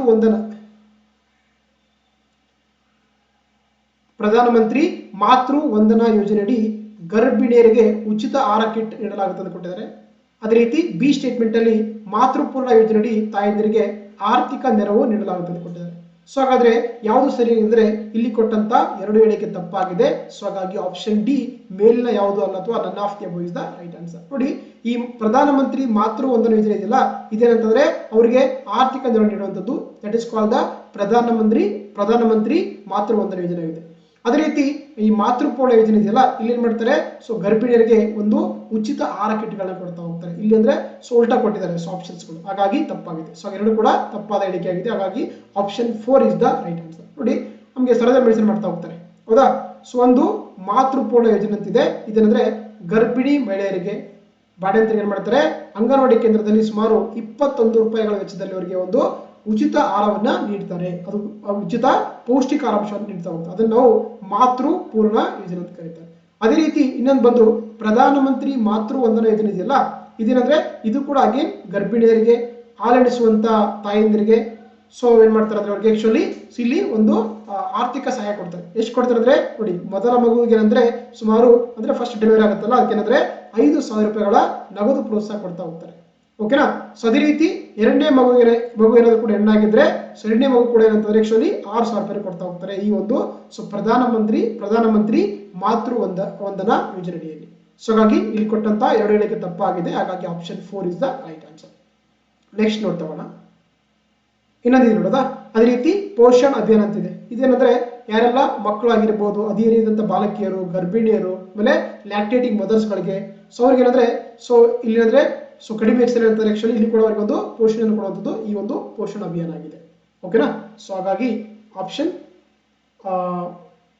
4 is the right answer. Next ನೋಡ್ತಾ ಹೋಗೋಣ. ಕರ್ನಾಟಕ ರಾಜ್ಯ ಮಹಿಳಾ ಅಭಿವೃದ್ಧಿ ನಿಗಮವು ಈ ಕೆಳಗಿನ ಯಾವ ಯೋಜನೆಗೆ ಆರ್ಥಿಕ ನೆರವು ಒದಗಿಸುತ್ತದೆ ಅಂತ ನೀಡುತ್ತದೆ ಕೊಟ್ಟಿದ್ದಾರೆ. So which of the following schemes the financial assistance provide by the Karnataka state women development corporation ಅಂತ ಕೊಟ್ಟಿದ್ದಾರೆ. ಸೊ ಉದ್ಯೋಗ ಯೋಜನೆ ಅಂತಿದೆ, ದೇವದಾಸಿ ಪುನರ್ವಸತಿ ಕಾರ್ಯಕ್ರಮ ಅಂತಿದೆ, ಸೊ ಚೇತನ ಮತ್ತು ಧನುಶ್ರೀ ಕಾರ್ಯಕ್ರಮ ಅಂತಿದೆ. ಸೊ ಆಪ್ಷನ್ ಡಿ ಅಲ್ಲಿ ಮೇಲೆ ಅಂತ ಕೊಟ್ಟಿದ್ದಾರೆ. ಓಕೆ, ಏನು ಈ ಕರ್ನಾಟಕ ರಾಜ್ಯ ಮಹಿಳಾ ಅಭಿವೃದ್ಧಿ ನಿಗಮ ಇದೆಯಲ್ಲ, ಇದೇನಂತಂದ್ರೆ ವಿಶೇಷವಾಗಿ ಹೆಣ್ಣು ಮಕ್ಕಳ ಸಬಲೀಕರಣಕ್ಕಾಗಿರುವಂತಲೇ ಒಂದು ನಿಗಮ ಆಗಿರುವಂತದ್ದು. ಸೊ ಹಾಗಾಗಿ ಇವೆಲ್ಲ ಏನು ಕೊಟ್ಟಿದ್ದಾರೆ ಇವೆಲ್ಲ ಕೂಡ ಹೆಣ್ಣು ಮಕ್ಕಳ ಅಭಿವೃದ್ಧಿಗಾಗಿರುವಂತಹ ಸ್ಕೀಮ್ಗಳಾಗಿದೆ. ಹಾಗಾಗಿ ಆಪ್ಷನ್ ಡಿ ಮೇಲೆ ಎಲ್ಲಾ ಸ್ಕೀಮ್ಗಳು ಏನಂತಂದ್ರೆ ಈ ಕರ್ನಾಟಕ ರಾಜ್ಯ ಮಹಿಳಾ ಅಭಿವೃದ್ಧಿ ನಿಗಮ ಏನಂತಂದ್ರೆ ಸೊ ಹಣಕಾಸಿನ ನೆರವನ್ನ ನೀಡ್ತದೆ, ಆರ್ಥಿಕ ನೆರವನ್ನ ನೀಡ್ತದೆ. ಸೊ ಹಾಗಾಗಿ option D all of the above is the right answer. D is option right answer. ನೋಡ್ತಾ ಹೋಗೋಣ, ಸರಳ ಮೆನ್ಷನ್ ಮಾಡ್ತಾ ಹೋಗ್ತಾರೆ. ಕರ್ನಾಟಕ ರಾಜ್ಯ ಮಹಿಳಾ ಅಭಿವೃದ್ಧಿ ನಿಗಮ ಅಂತ ಕರೀತಾರೆ. ಇದನ್ನ ನಮ್ಮ ರಾಜ್ಯದಲ್ಲಿ 1987ರಲ್ಲಿ ಅಂಡರ್ ದ ಕಂಪನಿಗಳ ಕಾಯ್ದೆ 1956ರಲ್ಲಿ ಈ ಒಂದು ನಿಗಮವನ್ನ ರಚನೆ ಮಾಡ್ತಾ ಹೋಗ್ತಾರೆ. ಇದರ ಮುಖ್ಯ ಉದ್ದೇಶ ಅಂದ್ರೆ ಹೆಣ್ಣು ಮಕ್ಕಳನ್ನ ಸಾಮಾಜಿಕವಾಗಿ ಆರ್ಥಿಕವಾಗಿ ಅಭಿವೃದ್ಧಿ ಮಾಡುವಂಥದ್ದು ಈ ನಿಗಮದ ಮುಖ್ಯ ಉದ್ದೇಶವಾಗಿದೆ. ಓಕೆ ನೋಡಿ, ಈಗ ಒಂದು ಎಕ್ಸಾಂಪಲ್ ಒಂದು ಸ್ಕೀಮ್ ಕೊಟ್ಟಿದ್ದಾರೆ, ಉದ್ಯೋಗಿನಿ ಯೋಜನೆ ಅಂತ ಕರೀತಾರೆ. ಅಂದ್ರೆ ಇದೇನಂದ್ರೆ ಯಾರೆಲ್ಲ ಮಹಿಳೆಯರು ಆದಾಯದ ಒಂದು ಉತ್ಪನ್ನಕರ ಚಟುವಟಿಕೆಗಳು ಮಾಡ್ತಿರ್ತಾರೆ ಅವ್ರಿಗೆ ಏನಂತಂದ್ರೆ ಆಕ್ಚುಲಿ ಸೊ ಒಂದು ಲೋನ್ಗಳನ್ನ ಕೊಡೋದ್ರ ಮುಖಾಂತರ, ಸಾಲವನ್ನು ಕೊಡೋದ್ರ ಮುಖಾಂತರ ಅವರನ್ನ ಕೂಡ ಸೊ ಎಂಪವರ್ ಮಾಡುವಂಥದ್ದು ಈ ಒಂದು ಉದ್ಯೋಗ ಯೋಜನೆ ಮುಖಾಂತರ ಕರೀತಾರೆ. ಹಾಗಾಗಿ ಇದಕ್ಕೆ ಸೊ ಈ ಒಂದು ಏನು Karnataka state women development corporation ಇದೆಯಲ್ಲ ಫಂಡಿಂಗ್ ಮಾಡ್ತಾ ಹೋಗುತ್ತೆ. ಅದೇ ರೀತಿ ಧನಶ್ರೀ ಯೋಜನೆ ಅಂತ ಕರೀತೀವಿ ನೋಡಿ. ಇದೇನಂದ್ರೆ ಯಾವೆಲ್ಲ ಮಹಿಳೆ HIV ಪೀಡಿತರಾಗಿರುವಂತಹ ಮಹಿಳೆಯರು ಇರ್ತಾರೆ ಅವರಿಗೆ ಆರ್ಥಿಕವಾಗಿ ಇದು ಮಾಡೋಕೆ ಏನಂತಂದ್ರೆ ಸುಮಾರು ಒಂದು ಸರ್ತಿಗೆ ಅಂದ್ರೆ 30,000 ರೂಪಾಯಿಗಳ ಒಂದು ಪ್ರೋತ್ಸಾಹ ಕೊಡ್ತಾ ಹೋಗ್ತಾರೆ. ಸೊ ಅದು ಧನಶ್ರೀ ಯೋಜನೆ ಅಡಿ. ಓಕೆನಾ. ಅದೇ ರೀತಿ ಇನ್ನೊಂದು ನೋಡಿ, ಮಹಿಳೆಯರಿಗೆ ಮಹಿಳಾ ತರಬೇತಿ ಯೋಜನೆ ಕೂಡ ಕೊಡ್ತಾ ಹೋಗ್ತಾರೆ ಈ ಒಂದು ನಿಗಮ ಮುಖಾಂತರ. ಈಗ ಫಾರ್ ಎಕ್ಸಾಂಪಲ್ ಅಂದ್ರೆ ಯಾವುದು ಬ್ಯೂಟಿ ಪಾರ್ಲರ್ ಆಗಿರ್ಬೋದು, ಫ್ಯಾಷನ್ ಡಿಸೈನಿಂಗ್ ಆಗಿರ್ಬೋದು, ಗಾರ್ಮೆಂಟ್ಸ್ ಟ್ರೈನಿಂಗ್ ಆಗಿರ್ಬೋದು, ಪ್ರಿಂಟಿಂಗ್ ಮೀಡಿಯಾ, ವಿಡಿಯೋಗ್ರಫಿ, ಹಾಸ್ಪಿಟಾಲಿಟಿ ಎಲ್ಲರ ಬಗ್ಗೆ ಆಕ್ಚುಲಿ ಮಹಿಳೆಯರಿಗೆ ಒಂದು ಉಚಿತವಾಗಿ ತರಬೇತಿಯನ್ನು ಕೊಡ್ತಾ ಹೋಗ್ತಾರೆ ಈ ಒಂದು ನಿಗಮಗಳ ಮುಖಾಂತರ. ಅದೇ ರೀತಿ ದೇವದಾಸಿ ಪುನರ್ವಸತಿ ಯೋಜನೆ ಅಂತ ಕರೀತಾರೆ. ಸೊ ಇದೊಂದು ನಮ್ಮ ದೇಶದ ಒಂದು ಅನಿಷ್ಟ ಪದ್ಧತಿ ಅಂತ ಕರಿಬಹುದು ಅಲ್ವಾ. ಸೊ ಹಾಗಾಗಿ ಅವ್ರಿಗೆ ಕೂಡ ಏನಂತಂದ್ರೆ ಸೊ ಸುಮಾರು 30,000 ರೂಪಾಯಿಗಳ ಒಂದು ಆರ್ಥಿಕ ಸಾಲಗಳನ್ನು ಕೂಡ ಆಕ್ಚುಲಿ ಈ ಒಂದು ನಿಗಮ ಮುಖಾಂತರ ಕೊಡ್ತಾ ಹೋಗ್ತಾರೆ. ಸೊ ಅದೇ ರೀತಿ ಇನ್ನೊಂದಿದೆ ನೋಡಿ, ಚೇತನ ಯೋಜನೆ ಅಂತ ನೋಡಿ. ಚೇತನ ಯೋಜನೆ ಅಂತಿದೆ. ಇದನ್ನ ಕೂಡ ಯಾರೆಲ್ಲ ಶೋಷಿತ ಮಹಿಳೆಯರು ಇರ್ತಾರೆ, ಯಾರೆಲ್ಲ ದಮನಿತ ಮಹಿಳೆಯರು ಇರ್ತಾರೆ ಅವರು ಕೂಡ ಸಮಾಜದಲ್ಲಿ ಒಂದು ರೆಸ್ಪೆಕ್ಟ್ಫುಲ್ ಲೈಫ್ ಮಾಡ್ಕೊಳ್ಳೋಕೆ ಅವ್ರಿಗೆ ಕೂಡ ಏನ್ ಮಾಡ್ತಾರೆ ಒನ್ ಟೈಮ್ 30,000 rupees ಅನ್ನ ಒಂದು ಆರ್ಥಿಕ ಸೌಲಭ್ಯಕ್ಕಾಗಿ ಕೊಡ್ತಾ ಹೋಗ್ತಾರೆ ಅಂಡರ್ ದ ಸೊ ಚೇತನ ಯೋಜನೆ ಅಂತ ಕರೀತಾರೆ. ಸೊ ಅದೇ ರೀತಿ ಲಿಂಗತ್ವ ಅಲ್ಪಸಂಖ್ಯಾತರಿಗೆ ಪುನರ್ವಸತಿ ಯೋಜನೆಗೆ ಕೂಡ ಫಂಡಿಂಗ್ ಮಾಡ್ತಾ ಹೋಗ್ತಾರೆ ಈ ಒಂದು ಮಹಿಳಾ ಅಭಿವೃದ್ಧಿ ನಿಗಮ ಅಂತ. ಹೌದಾ, ಎಷ್ಟಂದ್ರೆ ಇವರು ಕೂಡ ಹಾಗೆ 30,000 ರೂಪಾಯಿ ಅಂತ ಕೊಡ್ತಾ ಹೋಗ್ತಾರೆ. ಇನ್ನು ಒಂದು ತೀರ್ಪಿದೆ, ನಾಲ್ಸ ಅಂತ ಕರೀತಾರೆ, ನಿಮಗೆಲ್ಲ ಗೊತ್ತಿರುತ್ತೆ ನಾಲ್ಸ ತೀರ್ಪು ಅಂತ ಕರೀತಾರೆ. ಅದ್ರ ಪ್ರಕಾರ ಯಾರೆಲ್ಲ ನಮ್ಮ ರಾಜ್ಯದಲ್ಲಿ ಲೈಂಗಿಕ ಅಲ್ಪಸಂಖ್ಯಾತರ ಅಥವಾ ತೃತೀಯ ಲಿಂಗಗಳಿದ್ದಾರೆ ಅವರಿಗೆ ಸರ್ಕಾರಿ ಉದ್ಯೋಗಗಳಲ್ಲಿ 1% ಮೀಸಲಾತಿಯನ್ನು ಕೂಡ ರೀಸೆಂಟ್ ಆಗಿ ನಮ್ಮ ರಾಜ್ಯ ಸರ್ಕಾರ ಯಾವುದು ಕರ್ನಾಟಕ ಅಂದ್ರೆ ರಾಜ್ಯ ಟ್ರಾನ್ಸ್ಜೆಂಡರ್ ನೀತಿ 2017 ಮುಖಾಂತರ ಅವರಿಗೆ ಆಕ್ಚುಲಿ 1% ಸರ್ಕಾರಿ ಉದ್ಯೋಗಗಳಲ್ಲಿ ಮೀಸಲಾತಿಯನ್ನು ಕೂಡ ಕೊಟ್ಟಿದೆ. ಓಕೆನಾ. ಸೊ ಹಾಗಾಗಿ option D is the right answer. Next ನೋಡ್ತಾ ಹೋಗೋಣ. ಮಿಷನ್ ವಾತ್ಸಲ್ಯ ಯೋಜನೆಯು ಡ್ಯಾಶ್ಗೆ ಸಂಬಂಧಿಸಿದ ಕೊಟ್ಟಿದ್ದಾರೆ. ದ ಮಿಷನ್ ವಾತ್ಸಲ್ಯ ಸ್ಕೀಮ್ ಈಸ್ ರಿಲೇಟೆಡ್ ಟು ಅಂತ ಕೇಳ್ತಿದ್ದಾರೆ. ಸೊ ಏನು ಮಿಷನ್ ವಾತ್ಸಲ್ಯ ಅಂತಿದೆಯಲ್ಲ ಇದು ವಿಶೇಷವಾಗಿ ಮಕ್ಕಳಿಗೆ ಸಂಬಂಧಪಟ್ಟಂತ ಒಂದು ಕಾರ್ಯಕ್ರಮವಾಗಿದೆ. ಸೊ ಹಾಗಾಗಿ it's related to the childrens. Option D is the right answer. ನೋಡಿ ನಮಗೆ ಸರಳವಾಗಿ ಮೆನ್ಷನ್ ಮಾಡ್ತಾ ಹೋಗ್ತಾರೆ. ಮಿಷನ್ ವಾತ್ಸಲ್ಯ ಇದೊಂದು ಸೆಂಟ್ರಲಿ ಸ್ಪಾನ್ಸರ್ಡ್ ಸ್ಕೀಮ್ ಆಗಿದೆ, ಇದೊಂದು ಕೇಂದ್ರ ಪುರಸ್ಕೃತ ಯೋಜನೆ ಆಗಿದೆ. ಇದನ್ನ ಸೊ 2022-23ರಲ್ಲಿ ಸೊ ಏನಂದ್ರೆ ಮಕ್ಕಳ ಆರೈಕೆಗಾಗಿ ರಕ್ಷಣೆಗಾಗಿ ಈ ಒಂದು ಮಿಷನ್ ವಾತ್ಸಲ್ಯ ಯೋಜನೆಯನ್ನ ಜಾರಿಗೆ ತಂದಿದ್ದಾರೆ. ಓಕೆನಾ. ಅಂದ್ರೆ ನೋಡಿ ಇಲ್ಲಿ ಅಂದ್ರೆ ಎಲ್ಲ ಮಕ್ಕಳನ್ನ ಯಾವುದೇ ಮಗುವನ್ನ ಹಿಂದೆ ಬಿಡೋಣ ಅಂತ ಕರೀತಾರೆ. ಅಂದ್ರೆ ಲಿವ್ ನೋ ಚೈಲ್ಡ್ ಬೇರ್ಡ್ ಅಂತ ಎಲ್ಲ ಮಕ್ಕಳನ್ನ ಕೂಡ ಆಕ್ಚುಲಿ ಅವರನ್ನ ಸುಸ್ಥಿರವಾಗಿ ಅಭಿವೃದ್ಧಿ ಮಾಡುವಂಥದ್ದು, ಅವರಿಗೆ ಪ್ರತಿಯೊಂದು ಸಪೋರ್ಟ್ ಮಾಡುವಂಥದ್ದು ಈ ಒಂದು ಮಿಷನ್ ವಾತ್ಸಲ್ಯದ ಮುಖ್ಯ ಉದ್ದೇಶವಾಗಿದೆ. ಸೊ ಹಾಗಾಗಿ ಇದು ಮಕ್ಕಳಿಗೆ ಸಂಬಂಧಪಟ್ಟಂತ ಒಂದು ಸ್ಕೀಮ್ ಆಗಿದೆ. ಹಾಗಾಗಿ option D is the right answer. Next ನೋಡ್ತಾ ಹೋಗೋಣ. ಲೈಂಗಿಕ ಅಪರಾಧಗಳಿಂದ ರಕ್ಷಣಾ ಕಾಯ್ದೆ, ಮಕ್ಕಳ ರಕ್ಷಣಾ ಕಾಯ್ದೆ, ಇದನ್ನ ಪೋಕ್ಸೋ ಅಂತ ಕರಿತೀವಿ. Protection of the childrens from sexual offences act pass. ಅಂದ್ರೆ ಏನು ಪೋಕ್ಸೋ ಕಾಯ್ದೆ ಇದೆಯಲ್ಲ ಅದು ಜಾರಿಗೆ ಬಂದ ಯಾವಾಗ, ಅದು ಲಾಂಚ್ ಇದು ಪಾಸ್ ಆಗಿದೆ ಯಾವಾಗ ಅಂತಂದ್ರೆ ಸೊ ಅದು ಅಂಗೀಕಾರ ಆಗಿದೆ ಯಾವಾಗ ಅಂತಂದ್ರೆ ಅದು 2002ರಲ್ಲಿ. So option so B is the right answer. ಓಕೆನಾ. ನೋಡಿ ನಮಗೆ ಸರಳವಾಗಿ ಮೆನ್ಷನ್ ಮಾಡ್ತಾ ಹೋಗ್ತಾರೆ. Protection of the Children from the Sexual Offence Act ಅಥವಾ ಲೈಂಗಿಕ ಅಪರಾಧಗಳಿಂದ ಮಕ್ಕಳ ರಕ್ಷಣಾ ಕಾಯ್ದೆ ಅಂತ ಕರೀತಾರೆ. ಓಕೆನಾ, ಇದು ಬಂದು ಜಾರಿಗೆ ಬಂದ ಯಾವಾಗ ಅಂದ್ರೆ 2002ರಲ್ಲಿ. ಯಾರೆಲ್ಲ ಸೊ ಮಕ್ಕಳಿಗೆ ಏನಂದ್ರೆ ಅವರಿಗೆ ಒಂದು ಸೆಕ್ಸುವಲ್ ಅಫೆನ್ಸ್ ಆಗುತ್ತೆ ಅಥವಾ ಲೈಂಗಿಕ ಶೋಷಣೆ ಆಗುತ್ತೆ, ಅವಾಗ ಏನ್ ಮಾಡಬಹುದು ಅಂದ್ರೆ ಈ ಕಾಯ್ದೆಯಲ್ಲಿ ಅವರಿಗೆ ಒಂದು ಪನಿಷ್ ಮಾಡ್ತಾ ಹೋಗ್ತಾರೆ. ಈಗ ಫಾರ್ ಎಕ್ಸಾಂಪಲ್ ಅಂದ್ರೆ ನಮಗೆ ಮುರುಘಾಸ್ವಾಮಿ ಎಲ್ಲ ಕೇಳಿದ್ರು ಹೌದಾ, ಚಿತ್ರದುರ್ಗ ಸ್ವಾಮಿ ಮಠದ ಮುರುಘಾಸ್ವಾಮಿಗೆ ಆಕ್ಚುಲಿ ಆತ್ಮೇಲೆ ಪೋಕ್ಸೋ ಕೇಸ್ ಆಗಿತ್ತು ಹೌದಾ. ಸೊ ಅಂದ್ರೆ ಯಾರೆಲ್ಲ 18 ವರ್ಷದ ಒಳಗಿರುವಂತಹ ಹೆಣ್ಣು ಮಕ್ಕಳ ಜೊತೆ ಅಥವಾ ಮಕ್ಕಳ ಜೊತೆ ಏನಾದ್ರು ಕೂಡ ಒಂದು ಲೈಂಗಿಕ ಕ್ರಿಯೆ ಮಾಡಿದ್ರೆ ಅದನ್ನ ಪೋಕ್ಸೋ ಅಥವಾ ಪೋಕ್ಸೋ ಕೇಸಲ್ಲಿ ಅವರಿಗೆ ಪನಿಷಬಲ್ ಆಗ್ತಾ ಹೋಗುತ್ತೆ. ಓಕೆನಾ, ನೋಡಿ ಬರೀ ಇದು ಪನಿಷಬಲ್ ಅಲ್ಲ, ಇವನ್ ಏನಾದ್ರೂ ಕೂಡ ಒಂದು ಹೆಣ್ಮಗಳು 18 ವರ್ಷಕ್ಕಿಂತ ಕಡಿಮೆ ಇರುವಂತಹ ಹೆಣ್ಮಗಳು ಕೂಡ ಬಾಲ ಗರ್ಭಿಣಿ ಆದ್ರೆ ಅವ್ರಿಗೆ ಏನಂದ್ರೆ ಒನ್ ಟೈಮ್ 6,000 rupees ಕೂಡ ಕೊಡ್ತಾ ಹೋಗ್ತಾರೆ ಈ ಒಂದು ಕಾಯ್ದೆ ಮುಖಾಂತರ. ಸೊ ಅದು ಪೋಕ್ಸೋ ಕಾಯ್ದೆ ಅಂತ ಕರೀತಾರೆ. ಅದೇ ರೀತಿ ನೋಡಿ ಈಗ ಕೆಲವೊಂದು ಸ್ಕೀಮ್ ಮಾಡಿದ್ರೆ ಉಪಕಾರ ಯೋಜನೆ ಅಂತಿದೆ, ಅದೇ ರೀತಿ ಮುಖ್ಯಮಂತ್ರಿ ಬಾಲ ಸೇವಾ ಯೋಜನೆ ಅಂತಿದೆ. ಸೊ ಇವೆಲ್ಲ ಕೂಡ ಮಕ್ಕಳಿಗೆ ಸಂಬಂಧಪಟ್ಟಂತ ಸ್ಕೀಮ್ಗಳಾಗಿರುವಂಥದ್ದು. ಸೊ ಹಾಗಾಗಿ option B is the right answer. Next ನೋಡ್ತೋಣ, ಸಾಧನೆ ಮತ್ತು ಪ್ರತಿಭೆ ಯೋಜನೆಗಳು ಡ್ಯಾಶ್ಗೆ ಸಂಬಂಧಪಟ್ಟಿವೆ ಅಂತ ಕೊಟ್ಟಿದ್ದಾರೆ. ಸಾಧನೆ ಅಂಡ್ ಪ್ರತಿಭೆ ಸ್ಕೀಮ್ಸ್ ಆರ್ ರಿಲೇಟೆಡ್ ಟು ಅಂತ ಕೇಳ್ತಿದ್ದಾರೆ. ಸೊ ಸಾಧನೆ ಮತ್ತು ಪ್ರತಿಭೆ ಯೋಜನೆಗಳಿದೆಯಲ್ಲ ಇದು ವಿಶೇಷವಾಗಿ ಅಂಗವಿಕಲರಿಗೆ ಸಂಬಂಧಪಟ್ಟಂತ ಅಥವಾ ಇದು related to the disable person ಸಂಬಂಧಪಟ್ಟಂತ ಒಂದು ಸ್ಕೀಮ್ಗಳಾಗಿದೆ. ಸೊ ಹಾಗಾಗಿ option B is the right answer. ನೋಡಿ ನಮಗೆ ಸರ್ವದಲ್ಲಿ ಮೆನ್ಷನ್ ಮಾಡ್ತಾ ಹೋಗ್ತಾರೆ ಸಾಧನೆ ಮತ್ತು ಪ್ರತಿಭೆ ಯೋಜನೆ ಅಂತ ಕರೀತಾರೆ. ಸೊ ಸಾಧನೆ ಯೋಜನೆ ಅಂದ್ರೆ ಯಾವುದೇ ಒಬ್ಬ ಅಂಗವಿಕಲರು ರಾಷ್ಟ್ರೀಯ ಮತ್ತು ಅಂತಾರಾಷ್ಟ್ರೀಯ ಕ್ರೀಡಾ ಕಾರ್ಯಕ್ರಮಗಳಲ್ಲಿ ಪಾಲ್ಗೊಂಡಿರುವಂತ ಏನ್ ವಿಕಲಚೇತನ ಇರುತ್ತಲ್ಲ ಅವ್ರಿಗೆ ಏನ್ ಮಾಡ್ತಾರೆ 50,000 ರೂಪಾಯಿಗಳ ಒಂದು ಪ್ರೋತ್ಸಾಹನ ಕೊಡ್ತಾರೆ ಅಂಡರ್ ದ ಸಾಧನೆ ಯೋಜನೆ ಅಡಿಯಲ್ಲಿ. ಅದೇ ರೀತಿ ಯಾವ ವಿಕಲಚೇತನರು ಸಾಂಸ್ಕೃತಿಕ ಕಾರ್ಯಕ್ರಮದಲ್ಲಿ ಪಾಲ್ಗೊಳ್ಳುವ ಮುಖಾಂತರ ಅವರೇನು ಕೂಡ ತಮ್ಮ ಪ್ರತಿಭೆ ತೋರಿಸಿದ್ರೆ ಅವಾಗ ಏನಂದ್ರೆ ಪ್ರತಿಭೆ ಸ್ಕೀಮ್ ಮುಖಾಂತರ ಏನ್ ಮಾಡ್ತಾರೆ ಅವರಿಗೆ 20,000 ರೂಪಾಯಿಗಳನ್ನ ಕೊಡ್ತಾ ಹೋಗ್ತಾರೆ. ಅದೇ ರೀತಿ ಅವ್ರೇನಾದ್ರು ಕೂಡ ಕ್ರೀಡೆಗಳಲ್ಲಿ ವಿಶೇಷ ಸಾಧನೆಗಾಗಿದ್ರೆ ವಿಕಲಚೇತನರಾಗಿದ್ರೆ ಅವ್ರಿಗೆ 50,000 ರೂಪಾಯಿಗಳ ಯೋಜನೆಯನ್ನ ಸೊ ಪ್ರತಿಭೆ ಯೋಜನೆಯಲ್ಲಿ ಕೊಡ್ತಾ ಹೋಗ್ತಾರೆ. ಸೊ ಹಾಗಾಗಿ ಈ ಸಾಧನೆ ಮತ್ತೆ ಪ್ರತಿಭೆ ಇದೆಯಲ್ಲ ಇದು ವಿಶೇಷವಾಗಿ ವಿಕಲಚೇತನರಿಗೆ ಅಥವಾ ಅಂಗವಿಕಲರಿಗೆ ಸಂಬಂಧಪಟ್ಟಂತ ಒಂದು ಸ್ಕೀಮ್ ಆಗಿದೆ. ಸೊ ಹಾಗಾಗಿ option B is the right answer. Next ನೋಡ್ತೋಣ, ನಿರಾಮಯ ಯೋಜನೆಯು ಡ್ಯಾಶ್ಗೆ ಸಂಬಂಧಪಟ್ಟುಕೊಂಡಿದ್ದಾರೆ. ಸೊ ನೋಡ್ತೋಣ, ನಿರಾಮಯ ಸ್ಕೀಮ್ ಈಸ್ ರಿಲೇಟೆಡ್ ಅಂತ ಕೇಳಿದ್ದಾರೆ. ಸೊ ಏನು ನಿರಾಮಯ ಯೋಜನೆ ಇದೆಯಲ್ಲ ಇದೊಂದು ಆರೋಗ್ಯ ವಿಮಾ ಕಾರ್ಯಕ್ರಮ ಅಥವಾ it's a health insurance program ಆಗಿದೆ. ಸೊ ಹಾಗಾಗಿ option D is the right answer. ನೋಡಿ ನಮಗೆ ಸರ್ವದಲ್ಲಿ ಮೆನ್ಷನ್ ಮಾಡ್ತಾ ಹೋಗ್ತಾರೆ ನಿರಾಮಯ ಯೋಜನೆ ಅಥವಾ ಇದೊಂದು ಆರೋಗ್ಯ ವಿಮಾ ಯೋಜನೆ ಆಗಿದೆ. ಅಂದ್ರೆ ಯಾರೆಲ್ಲ ಬಡತನ ರೇಖೆಗಿಂತ ಕೆಳಗಿರುವಂತಹ ಕುಟುಂಬದ ಮಕ್ಕಳು ಅಂದ್ರೆ ಜನರು ಅವರೆಲ್ಲರೂ ಕೂಡ ಬುದ್ಧಿಮಾಂದ್ಯರಾಗಿದ್ರೆ ಹೌದಾ, ಅಂದ್ರೆ suffering from the autism, cerebral policy, autism ಮತ್ತೆ ಬಹುವಿಧ ವಿಕಲಚೇತನತೆ ಏನಾದ್ರು ಕೂಡ ಹೊಂದಿದ್ರೆ ಅವ್ರಿಗೆ ಏನ್ ಮಾಡ್ತಾರೆ ಅಂದ್ರೆ ಸೊ ಒಂದು ಬಾರಿಗೆ ಅಂದ್ರೆ ಸುಮಾರು 250 ರೂಪಾಯಿಗಳ ವಿಮಾ ಕಂತನ್ನು ಪಾವತಿಸುವ ಮುಖಾಂತರ ಅವ್ರಿಗೆ ಅಂದ್ರೆ ಪ್ರತಿ ವರ್ಷ ಗರಿಷ್ಠ 1 ಲಕ್ಷಗಳ ವೈದ್ಯಕೀಯ ಸೇವೆಯನ್ನು ಪಡೆಯಬಹುದು ಅಂಡರ್ ದ ನಿರಾಮಯ ಯೋಜನೆಯಲ್ಲಿ. ಹಾಗಾಗಿ ಇದೊಂದು ಆರೋಗ್ಯ ವಿಮಾ ಅಥವಾ it's an health insurance scheme ಆಗಿದೆ. ಹಾಗಾಗಿ so option of D is the right answer. Next ನೋಡ್ತೋಣ, ಮಾನವ ಅಭಿವೃದ್ಧಿ ಸೂಚ್ಯಂಕಕ್ಕೆ ಸಂಬಂಧಪಟ್ಟಂತೆ ಈ ಕೆಳಗಿನ ಯಾವ ಹೇಳಿಕೆಗಳು ಸರಿಯಾಗಿವೆ? Which of the following statements are correct regarding the human development index ಅಂತ ಕೇಳ್ತಾರೆ. ಸೊ HDI ಅಂತೆಲ್ಲ ಗೊತ್ತಿರುವಂತೆ ಬಹಳ ಫೇಮಸ್ ಆಗಿರುವಂತ ಒಂದು ಇಂಡೆಕ್ಸ್ ಅಂತ ಕರಿತೀವಿ ನಾವು. ಸೊ ನೋಡ್ತೋಣ, ಇದನ್ನ ವಿಶ್ವಸಂಸ್ಥೆಯ ಅಭಿವೃದ್ಧಿ ಕಾರ್ಯಕ್ರಮ ಪ್ರಕಟಿಸಿದೆ. ಅಂದ್ರೆ it was published by the United Nations Development Programme ಅಂತ ಕೊಟ್ಟಿದ್ದಾರೆ. ಸೊ ಬಿ ಸ್ಟೇಟ್ಮೆಂಟ್ ಈ ಪರಿಕಲ್ಪನೆಯನ್ನ ಪಾಕಿಸ್ತಾನದ ಅರ್ಥಶಾಸ್ತ್ರಜ್ಞ ಮಹಬೂಬ್ ಉಲ್ಲಖ್ ಮತ್ತು ಭಾರತೀಯ ಅರ್ಥಶಾಸ್ತ್ರಜ್ಞ ಅಮರ್ತ್ಯ ಸೇನ್ ರವರು 1990ರ ದಶಕದಲ್ಲಿ ಈ ಕಲ್ಪನೆಯನ್ನ ಅಭಿವೃದ್ಧಿಪಡಿಸಿದರು ಅಂತ ಕೊಟ್ಟಿದ್ದಾರೆ. ಸಿ ಸ್ಟೇಟ್ಮೆಂಟ್ ಅಲ್ಲಿ ಆರೋಗ್ಯ, ಶಿಕ್ಷಣ, ತಲಾ ಆದಾಯವು ದೇಶಗಳ ಮಾನವ ಅಭಿವೃದ್ಧಿ ಸೂಚಕವನ್ನ ಲೆಕ್ಕಾಚಾರ ಮಾಡುವ ಪ್ರಮುಖ ಸೂಚಕಗಳಾಗಿ ಕೊಟ್ಟಿದ್ದಾರೆ. ಸೊ ಆಪ್ಷನ್ ಡಿ ಅಲ್ಲಿ ಮೇಲೆ ಕೊಟ್ಟಿದ್ದಾರೆ. ಓಕೆನಾ. ಸೊ ಹಾಗಾಗಿ ಈ ಮಾನವ ಅಭಿವೃದ್ಧಿ ಸೂಚಕ ಸಂಬಂಧಪಟ್ಟಂತ ಎಲ್ಲ ಹೇಳಿಕೆಗಳು ಸರಿಯಾಗಿದೆ. ಹಾಗಾಗಿ ಆಪ್ಷನ್ ಡಿ ಮೇಲೆ ಅಲ್ಲ ಅಥವಾ all of the above is the right answer. ನೋಡಿ ನಿಮಗೆ ಸರದಿ ಮೆನ್ಷನ್ ಮಾಡ್ತಾ ಹೋಗ್ತಾರೆ. ಸೌದಾ. ಸೊ ಮಾನವ ಅಭಿವೃದ್ಧಿ ಸೂಚ್ಯಂಕ ಇದೆಯಲ್ಲ ಇದನ್ನ ಸೊ ಪ್ರತಿ ವರ್ಷ ಯಾರು ಪಬ್ಲಿಷ್ ಮಾಡ್ತಾರೆ ಅಂದ್ರೆ UNDP ಅಂತ ಕರಿತೀವಿ. ಅಂದ್ರೆ ವಿಶ್ವಸಂಸ್ಥೆಯ ಅಭಿವೃದ್ಧಿ ಕಾರ್ಯಕ್ರಮ. ವಿಶ್ವಸಂಸ್ಥೆಯ ಅಭಿವೃದ್ಧಿ ಕಾರ್ಯಕ್ರಮ ಏನ್ ಮಾಡುತ್ತೆ ಪ್ರತಿ ವರ್ಷ ಈ ಒಂದು ಮಾನವ ಅಭಿವೃದ್ಧಿ ಸೂಚ್ಯಂಕವನ್ನ ಪ್ರಕಟ ಮಾಡ್ತಾ ಹೋಗುತ್ತೆ. ಇದನ್ನ ಫಸ್ಟ್ ಟೈಮ್ 1990ರಲ್ಲಿ ಅಂದ್ರೆ ಇಬ್ಬರು ಎಕನಾಮಿಸ್ಟ್, ಒಬ್ರು ಪಾಕಿಸ್ತಾನ ಎಕನಾಮಿಸ್ಟ್ ಆಗಿರುವಂತ ಮಹಬೂಬ್ ಉಲ್ಲಖ್ ಅವರು ಮತ್ತೆ ಭಾರತೀಯ ಎಕನಾಮಿಸ್ಟ್ ಆಗಿರುವಂತ ಅಮರ್ತ್ಯ ಸೇನ್ ಅವರು ಈ ಒಂದು ಕಲ್ಪನೆಯನ್ನ ಏನಂದ್ರೆ ಫಸ್ಟ್ ಟೈಮ್ ಅಭಿವೃದ್ಧಿ ಮಾಡ್ತಾರೆ. ಓಕೆನಾ. ಸೊ ಹಾಗಾಗಿ ನೋಡಿ ಏನು ಈ ಮಾನವ ಅಭಿವೃದ್ಧಿ ಸೂಚ್ಯಂಕ ಅಥವಾ ಹ್ಯೂಮನ್ ಡೆವಲಪ್ಮೆಂಟ್ ಇಂಡೆಕ್ಸ್ ಇದೆಯಲ್ಲ ಇಲ್ಲಿ ಪ್ರಮುಖವಾಗಿ 3 ಅಂಶಗಳನ್ನ ಏನ್ ಮಾಡ್ತಾರೆ ಅಂದ್ರೆ 3 ಇಂಡಿಕೇಟರ್ ಮುಖಾಂತರ ಇದನ್ನ ಕ್ಯಾಲ್ಕುಲೇಟ್ ಮಾಡ್ತಾ ಹೋಗ್ತಾರೆ.